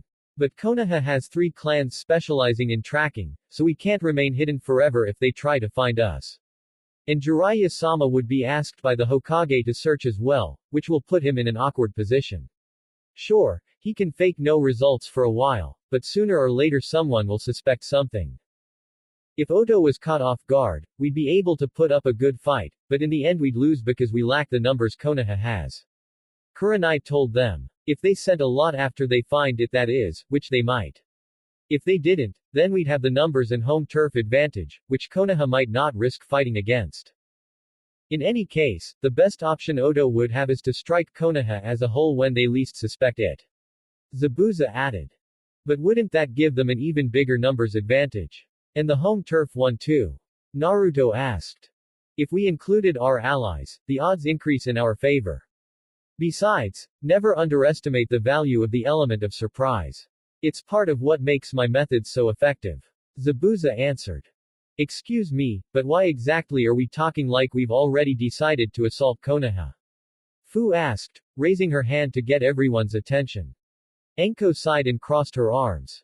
To be honest, that was actually decided a long time ago. Before you even set foot in Oto girl. Kurenai approached her student. Remember Fu, Oto was founded as a haven for ninja that were mistreated in their original villages. Konoha and Kiri especially. It's always been suspected that someday Oto would have to make a direct stand against one or both of those two. And Konoha is the more likely because the Sani know it best and it's easier to get there for us and our allies than Kiri is. We're not saying we're hoping for a war. We just want you all to be aware it may happen within your lifetime, and with the info that Kushina-san here has given us, it might come sooner than expected. Enko clarified. In any case, let's forget about that for a while and get back to training and our jobs. I'll pay our client a visit when the time's right to discuss something with them, and you guys should search around for more threats. Ototo, you stay with your mother in case anyone comes looking for her. Everyone nodded, and left to do their duties, leaving Naruto with his estranged mother at their campsite. He soon joined her in her exercises and they made small talk about nothing in particular. After a little bit, he created 2 shadow clones and they went off separately into the forest. Enko kept a close eye on Tsunami's house, waiting for a moment when none of the Konoha shinobi were there. From what she could tell, none of them were there, but she was still careful about approaching. She jumped from a tree branch and landed on the ground, only to hear a thump follow her and instinctively turned ready to maim. Luckily she didn't succeed. Ototo. What are you doing here? Actually, I'm a clone. The real Naruto sent me because another clone last night was Talik NG to the client's kid and didn't get to finish. He wanted to know if the kid thought about what he told him. Enko raised an eyebrow. And what exactly did he tell the young boy? That he shouldn't go around acting like he's the only one, life's been rough too. He only lost his father but that's it. Some people out there lost both parents like you or never knew their own, like the boss. So he should get off his self-pity trip and stop assuming he's the only one who's ever wanted to cry. Good advice. Let's see if he took it. Enko told the clone. It's actually a good idea. A clone came along. If something does happen to me, the real Otuto will know and respond right away. Naruto already knew the fact that shadow clone memories returned to him when they dispelled. The two silently got to the house, hoping to draw no attention to themselves. So far so good. Enko knocked on the door in hopes that Tsunami would be the one to answer it. She wanted to tell the woman that so far they already weakened the threat. She hired them to investigate and if possible get some more information from her on the threat. No one answered, and Enko got suspicious. The Naruto clone was about to knock a second time, but she caught his hand and shook her head disapprovingly. Something must be wrong. Use your Neo Byakugan. The clone activated the Dujutsu, and quickly paled. Without bothering to explain anything, he kicked down the door with a chakra-enhanced kick and charged inside. Enko wondered what his problem was until she looked inside. There she saw Tsunami being held by one man dressed mostly in black with a hand over her mouth and the other across her stomach, making her his prisoner. She rushed inside too to help out the clone of his little brother. The Naruto clone tried to use the Juken lessons Naruto got from Hitomi to use with the Neo Byakugan to disable his target. With said target's arms occupied, he couldn't defend himself properly, so he used a Kawarimi to get away. I'll check outside, he told Enko before going out. Enko looked over the older woman. You okay? Tsunami nodded. Hurry, one went upstairs. I think my son's in danger. The Junin rushed upstairs and saw there was a second black-cloaked shinobi tried to hold down the young boy. Inari was protesting his capture but not doing an effective job at it. Striking shadow snakes. She cried as half a dozen small summoned snakes emerged from her sleeves to entangle the enemy. These particular snakes combined the attributes of constrictors and venomous snakes, so it was virtually impossible to defend against them once they got to their prey. They wrapped around the limbs and neck of the enemy and simultaneously bit down on an exposed body part. The unidentified man convulsed in pain and tried to get them off, giving Inari the chance to scuttle away towards his rescuer. While the black-clad shinobi tried to pull out a weapon to kill the young boy, Enko pulled out a kunai and rushed forward, managing to cut the man's neck open. Once she did, the whole body turned to mud and collapsed on the floor of the hallway. Damn, a clone. Enko mumbled irritably and the summoned snakes went away. Then she looked at Inari. Your mother's downstairs and safe. Go console her while I check for more threats. He nodded. Thanks. I'm sorry if I was rude to you guys before. I just save it for when we can relax. Enko told him before jumping out the window. Inari then went downstairs to reassure Tsunami he was okay. Once outside, Enko saw the other enemy ninja but not the clone of Naruto, meaning it had been dispelled. On the plus side, the enemy was down panting and looked unable to move as much as he wanted to. She recognized it as Juken damage and casually approached. So are you a clone too, or are you the real one? The downed man barely lifted his head. He was obviously in pain, but his face didn't show it. You have something that belongs to my master. And you are interfering with his client's plans. So you work for Gato Enko said with a devilish smirk. I work for the man behind Gato, who is but a pawn for my master's plan here. Enko lost the smirk. Wait a minute. Gato, the man who's running this country into the ground, is doing someone else's bidding. She leaned in closer, but not too close, to look more intimidating. Tell me what you know if you want to rest in one piece. Never. Her captive answered before decaying into mud like the last guy. Damn. Obviously a mud clone that just ran out of chakra. But where are the real ones? She asked herself. And more importantly, who's behind all this here? Then Naruto, the real one, came from out of the trees. Nei-chan. Everything okay? Yeah, problem solved. But they were just clones. The real ones are probably up to something worse. She answered. I sent a clone with Hina-chan and the others too. Maybe they're at the bridge right now. He told her. Then let's get going. By the way, everything should be fine here, but leave some more clones just in case. She told him. Gotcha. Naruto said before creating 20 clones to safeguard the house. Then Enko and the original headed off towards the unfinished bridge. By the way, where's Kushina-san going to be in all of this? Enko asked. Where she is now, since she can't fight just yet. And I left some clones with her too in case anyone finds her. Naruto answered. Probably the best idea. Enko said. On the bridge things weren't going so well. The Konoha team had gotten there first with the intent of protecting Tazuna, as was their job. They didn't have to wait long, as two new ninja took the opportunity to leave their hiding spot under the bridge and try to attack the unaware genin. Kakashi moved quickly and blocked them, but they pulled back before he could do any distance to them. The two new ninja were dressed identically in black Junin outfits, sans vest, with mesh covering the ankles and forearms. One had short black hair brushed back and wore red gloves while the other had dark brown hair that looked similar to Naruto's and wore dark blue fingerless gloves. Both had a ninjutsu at their hips but neither were drawn yet, and neither seemed to be showing any expression, even for a professional shinobi. Sakura took an immediate guarding position by Tazuna with a single kunai in her hand. Kiba cracked his knuckles with Akamaru on the bridge growling. And Sasuke just gave the newcomers a deadpan look, as if to say they weren't worth the effort to look tough. Kakashi stood before all of his students ready to handle this. I wonder if they're connected to Zabuza Momochi or the demon brothers from earlier. The brown-haired nin rushed towards Kakashi much like how Guy would have.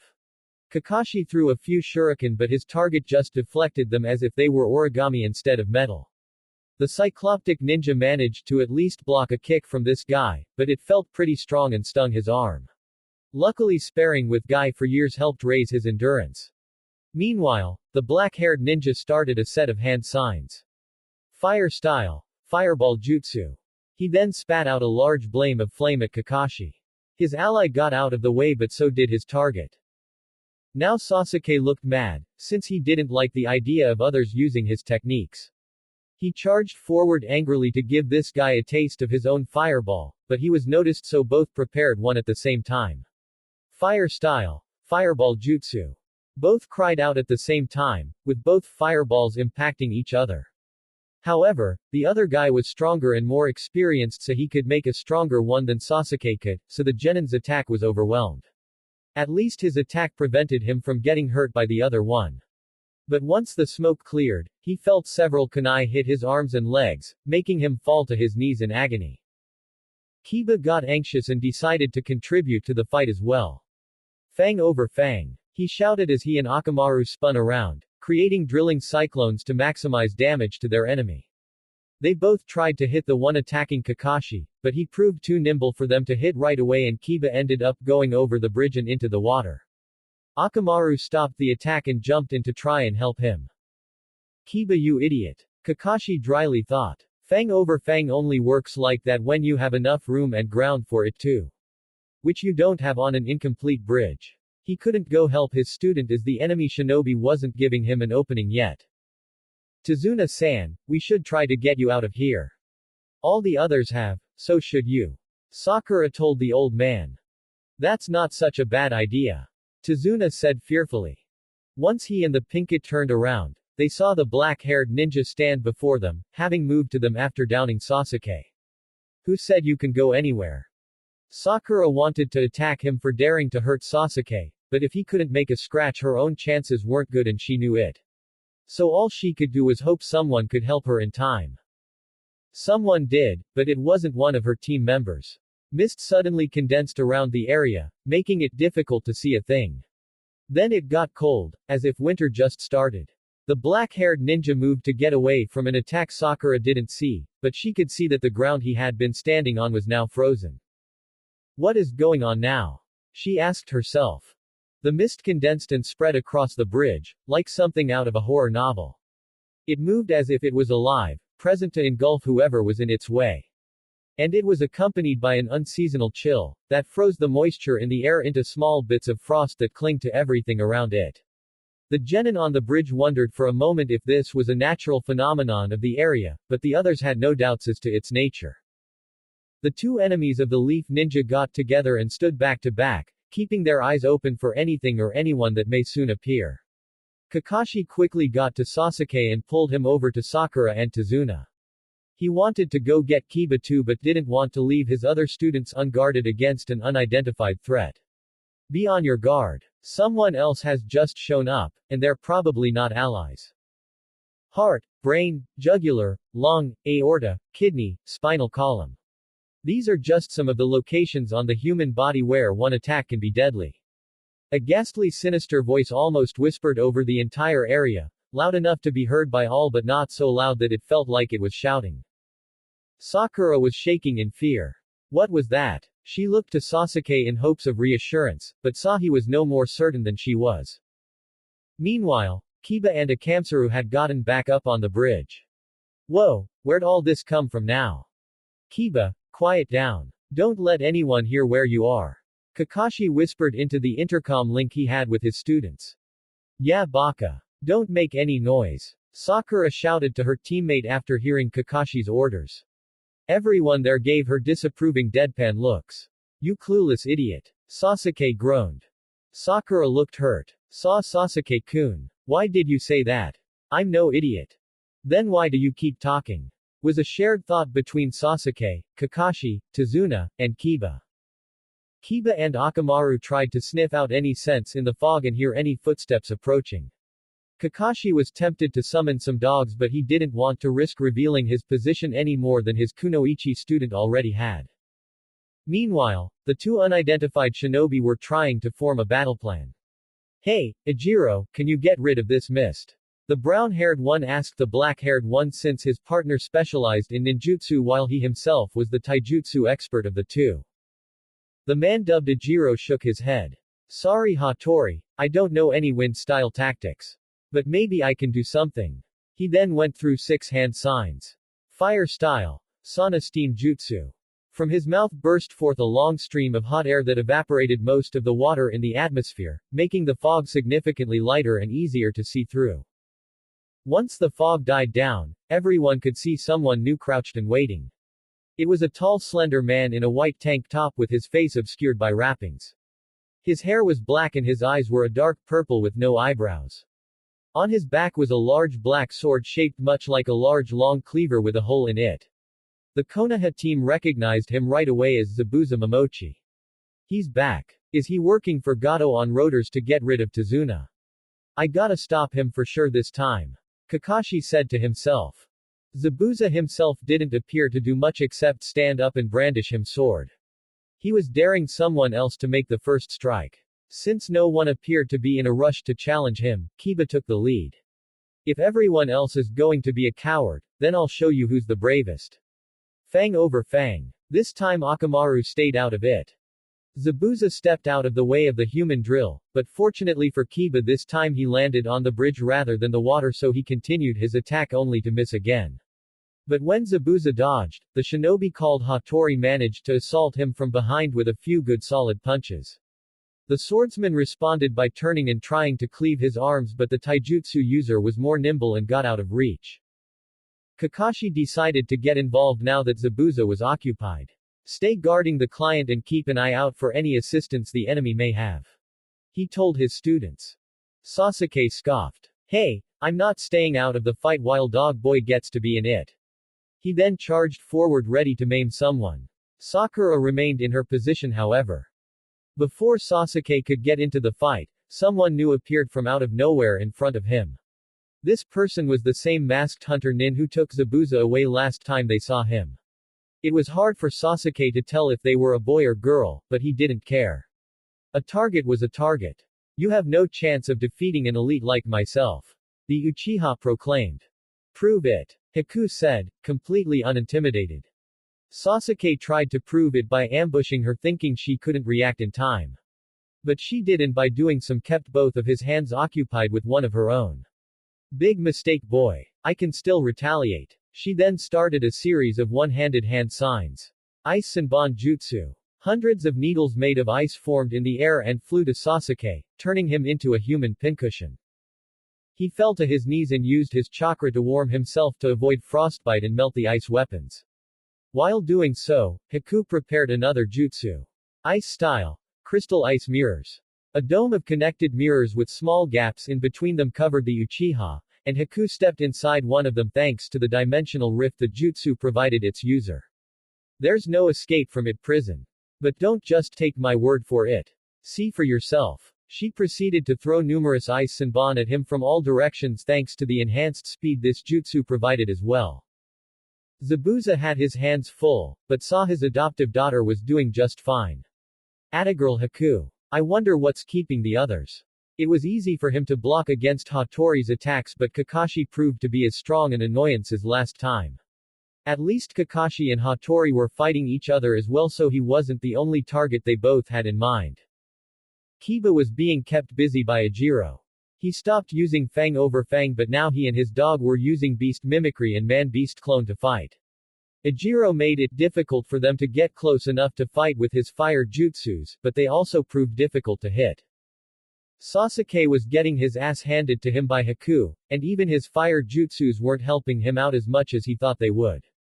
Apparently ice jutsus didn't use normal ice, so they couldn't be melted that easily. As the barrage of needles came, which slowed him down more and more but did little to actually threaten his life, he felt a new kind of pain, in the back of his eyes. It grew until his sight briefly went black, as if he had stood up too fast. Then his vision returned, and it was sharper than before. He didn't have a mirror, but he knew what happened. He had activated his Sharingan at last. Hey, now I can't possibly lose. Not that losing was ever an option for me in the first place. Sasuke said. Uso, your eyes changed color. Big deal. I know another who can do the same and his eyes are much better to look at. Haku said, trying hard to conceal any interest in her voice. Sasuke frowned. You dare mock the invincible Sharingan? Yes I do, because how is seeing things better going to help you here? They won't help you at all if I manage to blind you. Sasuke glared but got an idea. Haku readied another wave of Senbon, but before they made contact, Sasuke made a substitution with Sakura, as she was the closest person there. So the Pinkett took the attack meant for him, and since she didn't spend much time training physically, she couldn't withstand the pain as well as Sasuke did and collapsed and cried. Using a teammate to save his own skin. No wonder Naruto-kun and the others don't trust those from Konoha. Haku thought. Sasuke stood outside the dome and readied his attack. Fire style. Fireball jutsu. He presumed the defense was weaker on the outside since it seemed designed to target those on the inside. It made contact and the whole thing shattered, making him feel proud of himself, for once based on his accomplishments than his arrogance. His smile disappeared when he saw Haku stand before him next to the hurt Sakura. Give up. I've found your weakness so you can't possibly win. You found nothing. You didn't destroy my dome, I got rid of it myself. Had I not, you would have endangered your teammate further. And I was taught deliberately endangering one's own comrade is a grave ninja crime. She should be honored that for once she was of use to me. Now she can die happy. Sasuke said. Dear Kami-man, you could at least pretend you're bothered by what you did to her. Sasuke scoffed. Why should I? Under her mask, Haku glared back. Okay, this guy needs to be taught several lessons in humility. Back with the others, Zabuza and Kakashi were the only ones fighting in their battle. Hattori had been killed when Kakashi managed to sneak up behind him and cut the back of his throat with a kunai, then pierced his right lung for good measure. So now the two Junins from Konoha and Oto were squared off. Zabuza strengthened the hidden mist jutsu, but Kakashi summoned his dogs to locate the former Kiri shinobi. Kiba and Akamaru collapsed after taking a hit from Ajiro. They were still alive but now immobile. He stood above them ready to carve their bodies to pieces, but then found he himself could not move. A tree appeared from out of nowhere behind him and the branches moved to hold him in place. He tried to make the hand signs for another fire jutsu, but the smaller branches held his hands in place and were too strong to just break. As he struggled, a woman came out of the tree and stabbed him in the heart with a kunai, then twisted it around to get in deeper. No one heard his cries of pain before he died, but Kakashi did see it happen. Zabuza found himself trapped by Kakashi's summons, and Kakashi readied his Chidori to finish the man now that he couldn't move. Zabuza was both impressed and terrified of the lightning blade. Kakashi ran up to him, ready to pierce him through his upper torso and destroy some vital organs in the process. But before he could make contact, a bunch of shuriken came from his left side that were low enough to damage his legs. And since he was running with an active Chidori, he couldn't just stop or change direction, or for that matter concentrate hard enough to avoid the weapons while he moved. So his ankles got one shuriken in them each, making him fall on his face and his Chidori damaging only the stones it landed on. Zabuza took the chance to pull one kunai out of his pocket and attack the dog he could reach with it. It got away, but that freed his arm to attack more and thus he soon became completely mobile again. Two of the dogs tried to weapon him but he gave them some deep cuts on their front legs, making them whimper. Then he grabbed his sword and no dog made an effort to try again. Sasuke was trying to kill Haku, who proved to be unwilling to cooperate with his wishes. His Sharingan wasn't at full strength yet, having just been activated, so he couldn't see her future movements or knowingly mimic the ones he did see. Haku, well aware of some of what the Sharingan can do thanks to Naruto's own version, showed no specific taijutsu and used only her Kekkei Genkai for offense and defense since he couldn't copy that. It was all frustrating the Uchiha since victory wasn't coming as naturally to him as he assumed it would. Kakashi pulled out the shuriken and got back on his feet. He saw Zabuza was standing too, but now there was a young girl with long orange hair standing next to him with a katana out and ready to be used. On this girl he could make out the symbol on the Hitai 8 was a music note, a mark he didn't recognize, and only now noticed was on Zabuza's Hitai 8 as well. I guess after leaving Kiri he became part of a new villager group. But I've never heard of one with that emblem. Thanks for saving my ass, Sasama-san. Zabuza told the girl. No sweat, and Gato should be here any second. It'll all be over soon. Kakashi wondered what she meant, but didn't ask anything. The claim that the man who wanted his client dead was coming made him decide to postpone any attempt to kill Zabuza now. Sasuke didn't hear that, and even if he did it was likely he wouldn't had made the same decision. The problem was that Haku was starting to run low on energy and couldn't keep this up for much longer. She would have to either escape or start using movements that could be copied and maybe anticipated. She stopped to catch her breath, but Sasuke threw one of his large collapsible shuriken at her. The one of the metal support beams of the bridge bent to intercept it, making both Sasuke and Haku blink in confusion. Naruto stepped out of the fog and approached Haku. You okay, Haku-chan? She blushed brightly. I am now that you're here. Who the hell are you? Sasuke demanded. Naruto gave him a confident look. Someone who's going to be equal to a Kage someday. That's all you need to know. Who the hell are you? Sasuke demanded. Naruto gave him a confident look. Someone who's going to be equal to a Kage someday. That's all you need to know. Sasuke looked unimpressed. Whatever. You are not an Uchiha, therefore you are nobody. Whoa, check out the ego on this guy. Naruto thought. I'd love to chat with you on how wrong you are, but I've got a job to do. He then lifted Haku up bridal style, making her blush and feel a little turned on, and then took her away from the area. Sasuke glared. Sasuke-kun, aren't you going to help me get someplace safe? Sakura asked as she tried to get closer to him, hoping he'd do for her what Naruto did for Haku. No one's trying to hurt you, so there's no point. Leave me alone so I can show my strength. He then left her to go try and kill Zabuza from behind, but Sasama blocked him. I'll help you up, Tazuna said as he lifted Sakura back on her feet and led her away from the area. I just hope they don't damage the bridge too much. What's that? Sakura asked as she heard many footsteps approach them. She and Tazuna tried to get a good look, but the fog wasn't making it easy. Back with the others, Naruto got to Zabuza and Sasama. Everything holding up.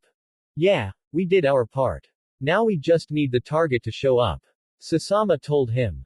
Kurenai then shushined next to the other Oto nin. Everyone's in place. Time to finish the job. Who the hell are all you people? Kakashi asked. Everyone gave him flat looks, but Kurenai responded for them. The sound works best in silence. This was a coded message for them to both confuse their enemies and inform their allies of their origins, from back when they didn't wear Hitai Atesh on the job. What? What does that mean? Kakashi asked. It's exactly what it sounds like. The Kunoichi told him, if for nothing else then to shut him up about it for now. Zabuza-san, clear the mist a little but not too much. We still need it for a bit longer. Gotcha. He said, then weakened the mist surrounding the place. Now it was easier to see, but the overall bridge and surrounding area was still obscured from view. Now that it had been reduced, it was easier to see a silhouette in the fog away from them all. This cleared even more, and Gato was revealed to be standing there with several hired goons behind him. Naruto looked bothered. That's the guy. I was expecting someone. Well, taller at least. The dwarf looked ticked at hearing that. Watch what you say, brat. I'm a very powerful man with more money and connections than some daimyos. Trying to compensate for something then? Naruto asked, making Sasama laugh a little. You think you and your ninja are so tough just because you got rid of those 2 lackeys my partner gave me. They were disposable from the beginning and meant to do a different job. The people with me now, however, are meant to do away with punks like yourself. Gato told the blonde ninja. None of the Oto nin looked intimidated or impressed. You don't really think a bunch of brawlers can defeat a group of training shinobi, do you? Gato snapped his fingers instead of answering. He expected his hired help to charge forth and eradicate the nuisances, but they didn't move. Did you not hear me? Get rid of them. Again they remained still. What's the matter with you all? I said. He tried to grab the shirt of one of the goons, only for it to go through the fabric instead of grab it. What the hell? Kurenai smirked. Genjutsu release. Suddenly the mob of men with weapons vanished to reveal Hinata, Isaribi, and Fu in their place. You didn't have a clue, did you? While you were busy watching the fight on the bridge, we eliminated your squadron in silent secrecy and replaced them with an illusion. They used a silence barrier over the group of thugs but not Gato, so they eliminated them quickly and used a genjutsu to keep the greedy midget unaware. Gato was terrified. How? Wait, if you spare me, I'll make you incredibly wealthy. Sorry, that's not in the job description. Fu told him. Sasuke tried to kill the short business tycoon while his back was turned, but Kurenai stuck out her leg at exactly the right moment and he tripped. Kakashi, angered by this, faced the red-eyed woman. This man is my target, so leave me and my team to our job and apologize for what you've done. Kurenai appeared to think it over. No. She then formed the tiger hand sign. From behind Kakashi a beam of steel rose and wrapped itself around him. Nice try, but I saw your genjutsu trick on that other guy. Release. He tried to dispel it, but the beam wouldn't go away. Release. He repeated, only to get the same results. Kurenai smiled and stepped closer. Who said this was a genjutsu? Naruto then stood next to her. I'm the one who's got you trapped. She was faking a genjutsu just then. He then turned to face Kurenai. Want me to add anything, sensei? Wait, I get the feeling I should know that kid, but from where? Kakashi asked himself as he struggled to get free of the metal trap. No, just help the girls make sure that other man dies. Kurenai told him.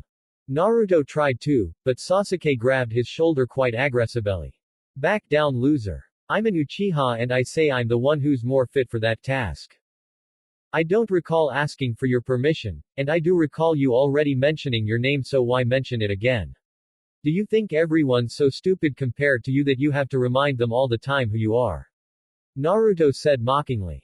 Shut up. You will respect me, Sasuke declared. Naruto just turned around and kicked the emo in the nuts. Will you settle for that instead? He left to help the girls rather than hear any attempt at an answer. Hinata, Isaribi, and Fu surrounded Gato in a triangle formation, looking very intimidating. Naruto showed up and stood between his teammates. Any last words? What do you want? I'll pay anything, he pleaded. Naruto shrugged. What I want you can't give me. Same for us, the three girls said together. Naruto then made three hand signs. Metal style. Piercing serpent rod jutsu. From out of the bridgework came four metal rods that stayed rooted in the bridge but moved like octopus tentacles and seemed to elongate as they moved. At the ends of each were arrowheads, and all four thrust themselves into the limbs of Gato, hurting him greatly but not killing him. That kid has a metal-based Kekkei Genkai? Kakashi asked. Gato was frightened, but only then noticed that they had yet to move from their positions. What are you waiting for? Enko showed up and pointed behind herself. Them. Zabuza cleared the mist completely and everyone could see all the inhabitants of the town gathered together on the bridge carrying various tools and weapons. Among them was Tazuna and his family. I figured these people deserve to settle justice with you their own way. And if they don't want to kill you, we will. Enko added. Zabuza waved his hand from the villagers towards Gato. Do as you wish. No one would ever really know who really killed Gato and destroyed his body that day, but one thing for certain was that it wasn't a ninja of Konoha. By the time Kakashi was able to see the business tyrant again, his body looked like a doll that had been played with for too long and too reckless without repairs, with the head missing as well. Afterwards, he noticed the Oto Nin had disappeared and the townspeople were celebrating their regained freedom.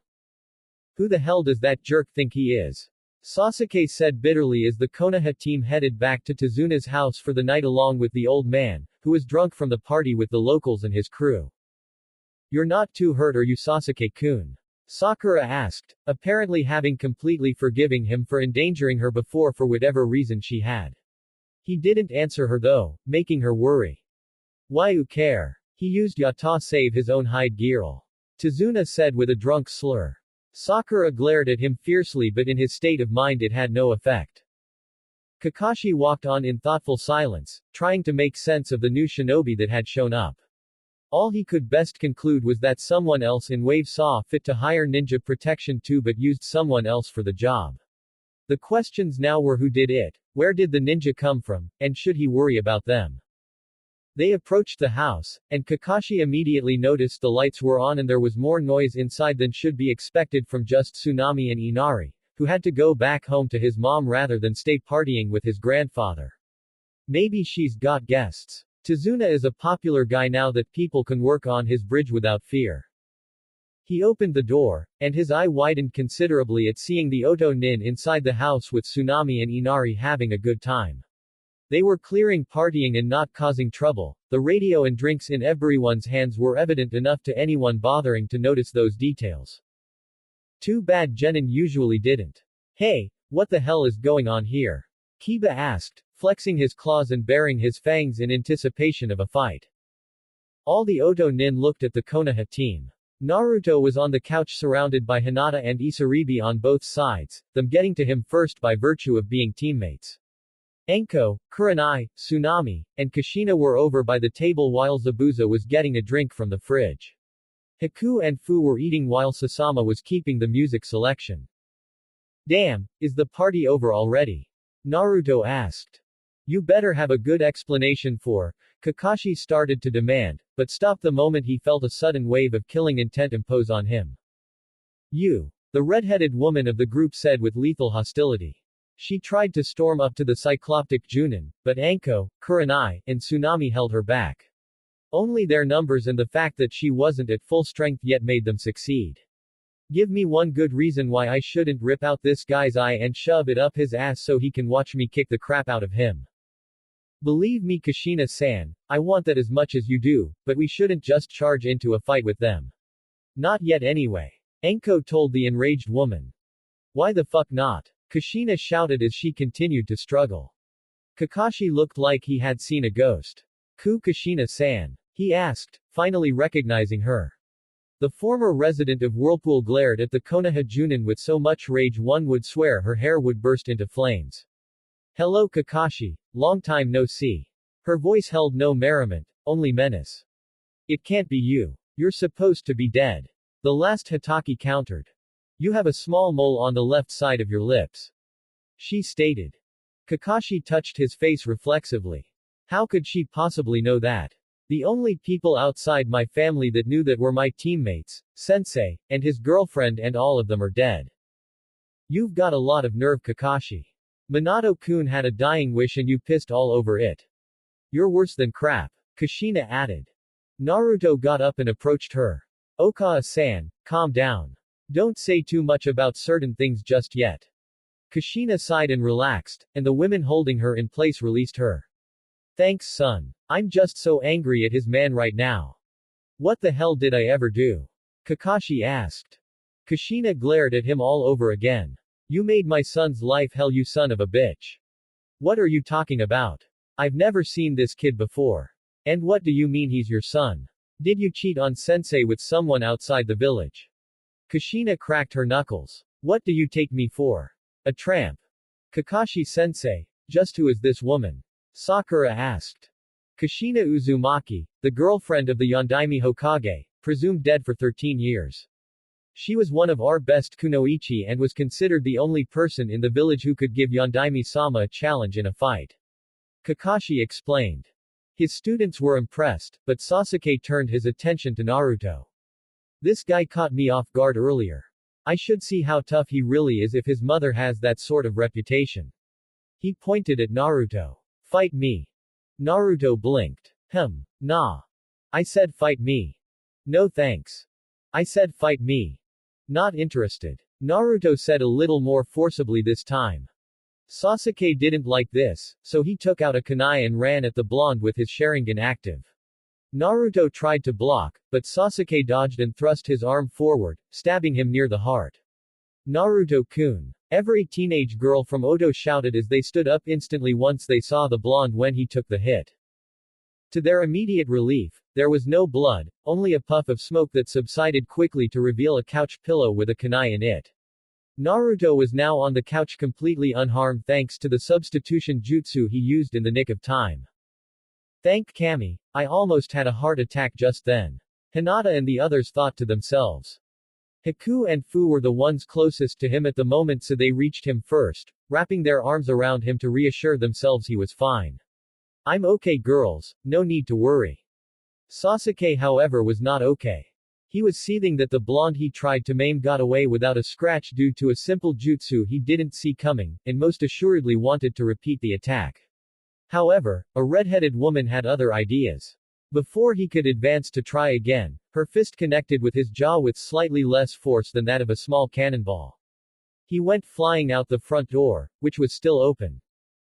Sasuke-kun. Sakura shouted before rushing out the door to check on him. Damn, you got a good punch. Kiba commented in awe. Kushina didn't look impressed by her feat. Not good enough. I still haven't recovered fully yet. Holy shit. She can hit that hard and that's not her best. Kiba asked himself. Kakashi looked at Kushina sternly just then. I hope you realize you've just committed a capital offense. Kushina looked back at her husband's student. He tried to kill my son and you expect me to be the repentant one. What the fuck happened to you, Kakashi? That young man there happens to be the last Uchiha in Konoha, and sensei's girlfriend or not, I will not have you endangering him for the sake of some statusless bastard child. There were few things Kakashi could have said that would have made the former Jinchuriki madder than that. Rather than bother to point out Kakashi's verbal mistakes, she settled for punching him even harder than she did Sasuke. Kakashi, being a little drained from using his Sharingan on the bridge earlier, didn't react as quickly as he wanted to, but he still managed to block her attack. While the Konoha Junin was briefly occupied, Hinata got up behind him and kicked him in the testicles from behind. That's for calling my mana, statusless bastard child. Kakashi barely heard this as he was too busy clutching himself and falling to his knees. Kiba saw the former Hyuga girl and was instantly smitten by her. Of course he couldn't tell that she was connected to that clan because of her contact lenses, but he could tell she was good-looking and feisty. Hey there cutie. There's a party downtown. Wanna get to know one another? It might help relations between our two villages. Of course he had no idea which village she was from, but it sounded like an acceptable excuse to him. Hinata responded by kicking him in the groin as well. I'm taken, and even if I wasn't, I'm not interested in Leaf Nin. Akamaru barked at her and growled, making her give the puppy a dark look. You wanna be fixed. The dog then whimpered and hid outside the house. Sakura re-entered the room with a murderous look towards Kushina. You hurt Sasuke-kun. Die bitch. For some weird reason Sakura thought she could be on par with a Junin-level nin just then if it was for Sasuke's sake. Too bad Kushina and reality disagreed, for the older Kunoichi just backslapped her away. Sakura wasn't knocked out, but when she tried again Sasama hit her in the back of the neck, which finished the job. May I ask what's going on here? Tsunami asked. She had invited them into her home to thank them for defeating Gato, but insisted that there be no fighting in her home.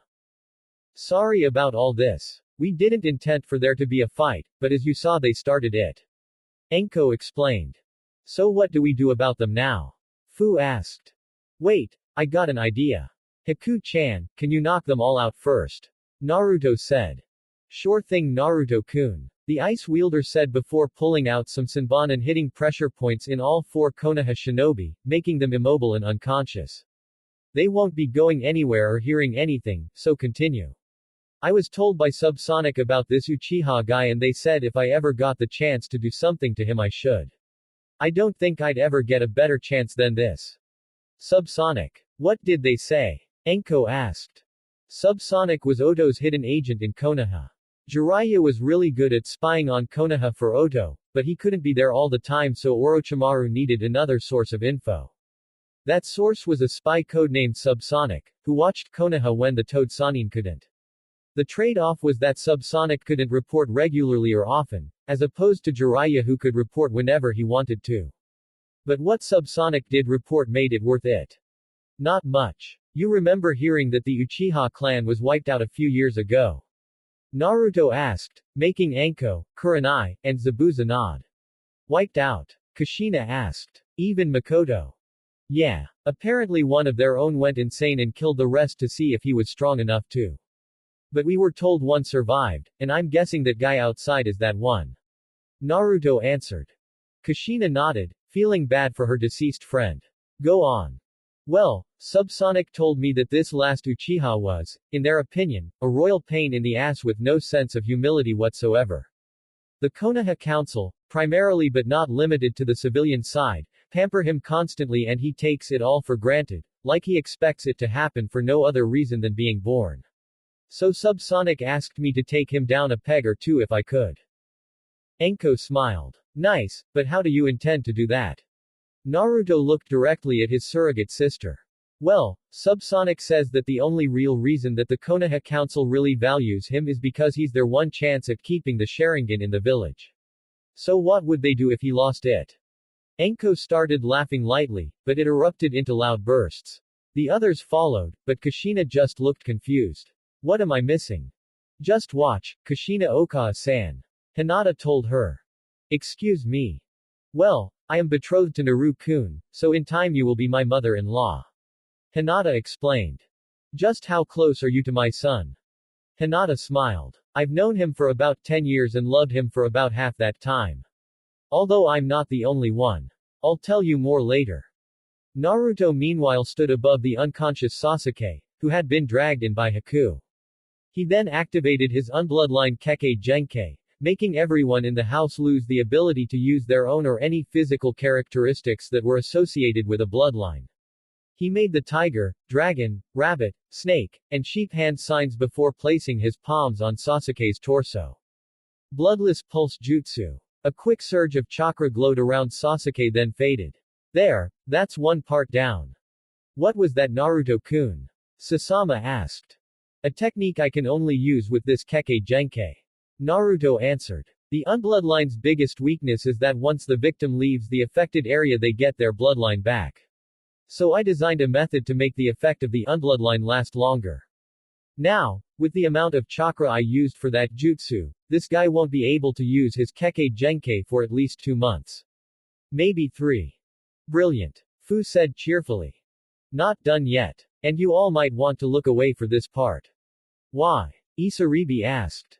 Subsonic suggested making this guy sterile too, so Konoha couldn't try to get any sperm samples while he can't use his Kekkei Genkai in hopes of creating some babies that later could use it. Ba-chan showed me a seal to do that, but it has to go on a specific spot. All the girls nodded slowly in understanding and looked away. Naruto didn't like this part, but for his plan it had to be done. Using the sealing tools Jiraiya had given him, Naruto inscribed a seal on Sasuke's genitals that would make him shoot blanks if he ever orgasmed. It would only last about 3 months, and during that time would remain completely undetectable even if checked for by medic nins. Only someone of Jiraiya's skill or someone taught by him like Naruto could succeed in making such a seal, and only someone like them or Tsunade would be able to find such a thing on a person. Done. Now all that's left is the cover-up. Naruto told everyone when it was okay to look again. He also already had his unbloodline deactivated.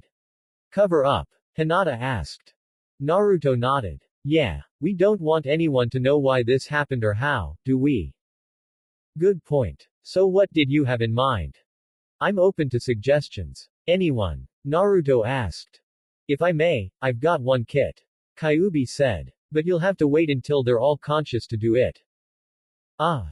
My head. Sasuke moaned as he opened his eyes and tried to sit up. When I get my hands on her. Sakura irritably muttered as she regained consciousness. Oh, I forgot what kind of power Kushina-san had. Kakashi mumbled. Kiba remained silent, with Akamaru returning to check on him. Everyone opened their eyes to see that Naruto was the only person present, standing there with his arms crossed. Sasuke frowned. What do you want? This, he said, then activated his Neo Sharingan and made eye contact with them all. The next thing they knew, they were blind for a moment. When they regained their vision, they saw their surrounding were tinted red and the shadows looked darker. Each one of them was by themselves, and heard something approach from outside the house. All but Sakura went outside to check it out, who remained by the door to keep an eye and ear out for trouble. Sasuke, Kiba, and Kakashi went out eager to get rid of the problem, and saw Zabuza standing there. For the next 72 hours, you're my bitch. Kakashi and Sasuke, in their own separate encounters, tried to rush at him with intent to kill, only to find their feet stuck in the ground and unable to budge. Kiba and Akamaru were the same, only they had tried to run away instead. For Sakura, Zabuza barged into the house, said the same thing, and her feet sank into the carpet. For all four, chains appeared out of nowhere and bound their hands together, preventing any jutsu use. For Kakashi, Sakura, and Kiba, Zabuza would strike them or pierce them with his sword. The wounds were always small but they bled a lot and were no less painful than expected. They also healed quickly, within 6 seconds. After each strike, Zabuza would count off the remaining time, and no matter how long the strike lasted or the amount of time in between them, the countdown only went down by 1 second each time. For Sasuke, however, his treatment was special.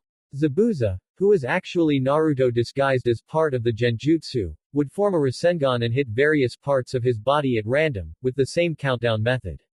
No body part was left untouched, and with so much time available, each part was struck multiple times. For Team 7, it was a long 72 hours. By the time the Konoha team recovered, the Oto team was back at their campout and Naruto was exhausted. Hinata was helping him stay standing. Naru-kun, what exactly did you do back there? Naruto sat down in between Kushina and Hinata before answering. Something Kyuubi told me. It's the extreme Tsukuyomi. Technically I shouldn't be able to do it yet, because my Neo Sharingan isn't at the Mangekyo level yet, but with Kyuubi's help I could ignore that. He panted and coughed for a moment then. The downside is I won't be able to use his chakra for at least a week and my own is going to feel reduced. So I may not be able to get us home as easily as I got us here. That's okay. We still gotta stick around to ensure Gato has no lingering agents, there are no remaining hidden shinobi, and the bridge gets finished. We can wait until you're better. Enko told him. Now tell us more about this extreme Tsukuyomi. Well, like the normal Sharingan Tsukuyomi, it's a strong genjutsu that alters the victim's perception of time and makes them see or feel something horrible over and over again. But mine makes the victim forget the last 60 seconds beforehand so they never remember how they got caught or who cast it if I time it right. And the central nervous system is disrupted when it ends, making movement difficult, as if the induced injuries linger into reality. I made it so they keep getting attacked by Zabuza-sama repeatedly since they already recognize him and any injury he gives them in a genjutsu is bound to have long-lasting effects here. Kushina plays her arm across his shoulders. So in essence, you've made it impossible for that kid that tried to murder you to use the very thing that makes him so special, and unable to be of any use to the council, and not only does he and the others have no idea why, but if they try to figure it out the best answer they'd get is a genjutsu involving a rogue nin and they'd all have a similar story if asked. Naruto nodded. Anything wrong with that? Actually, I think it's brilliant. His mother proudly told him.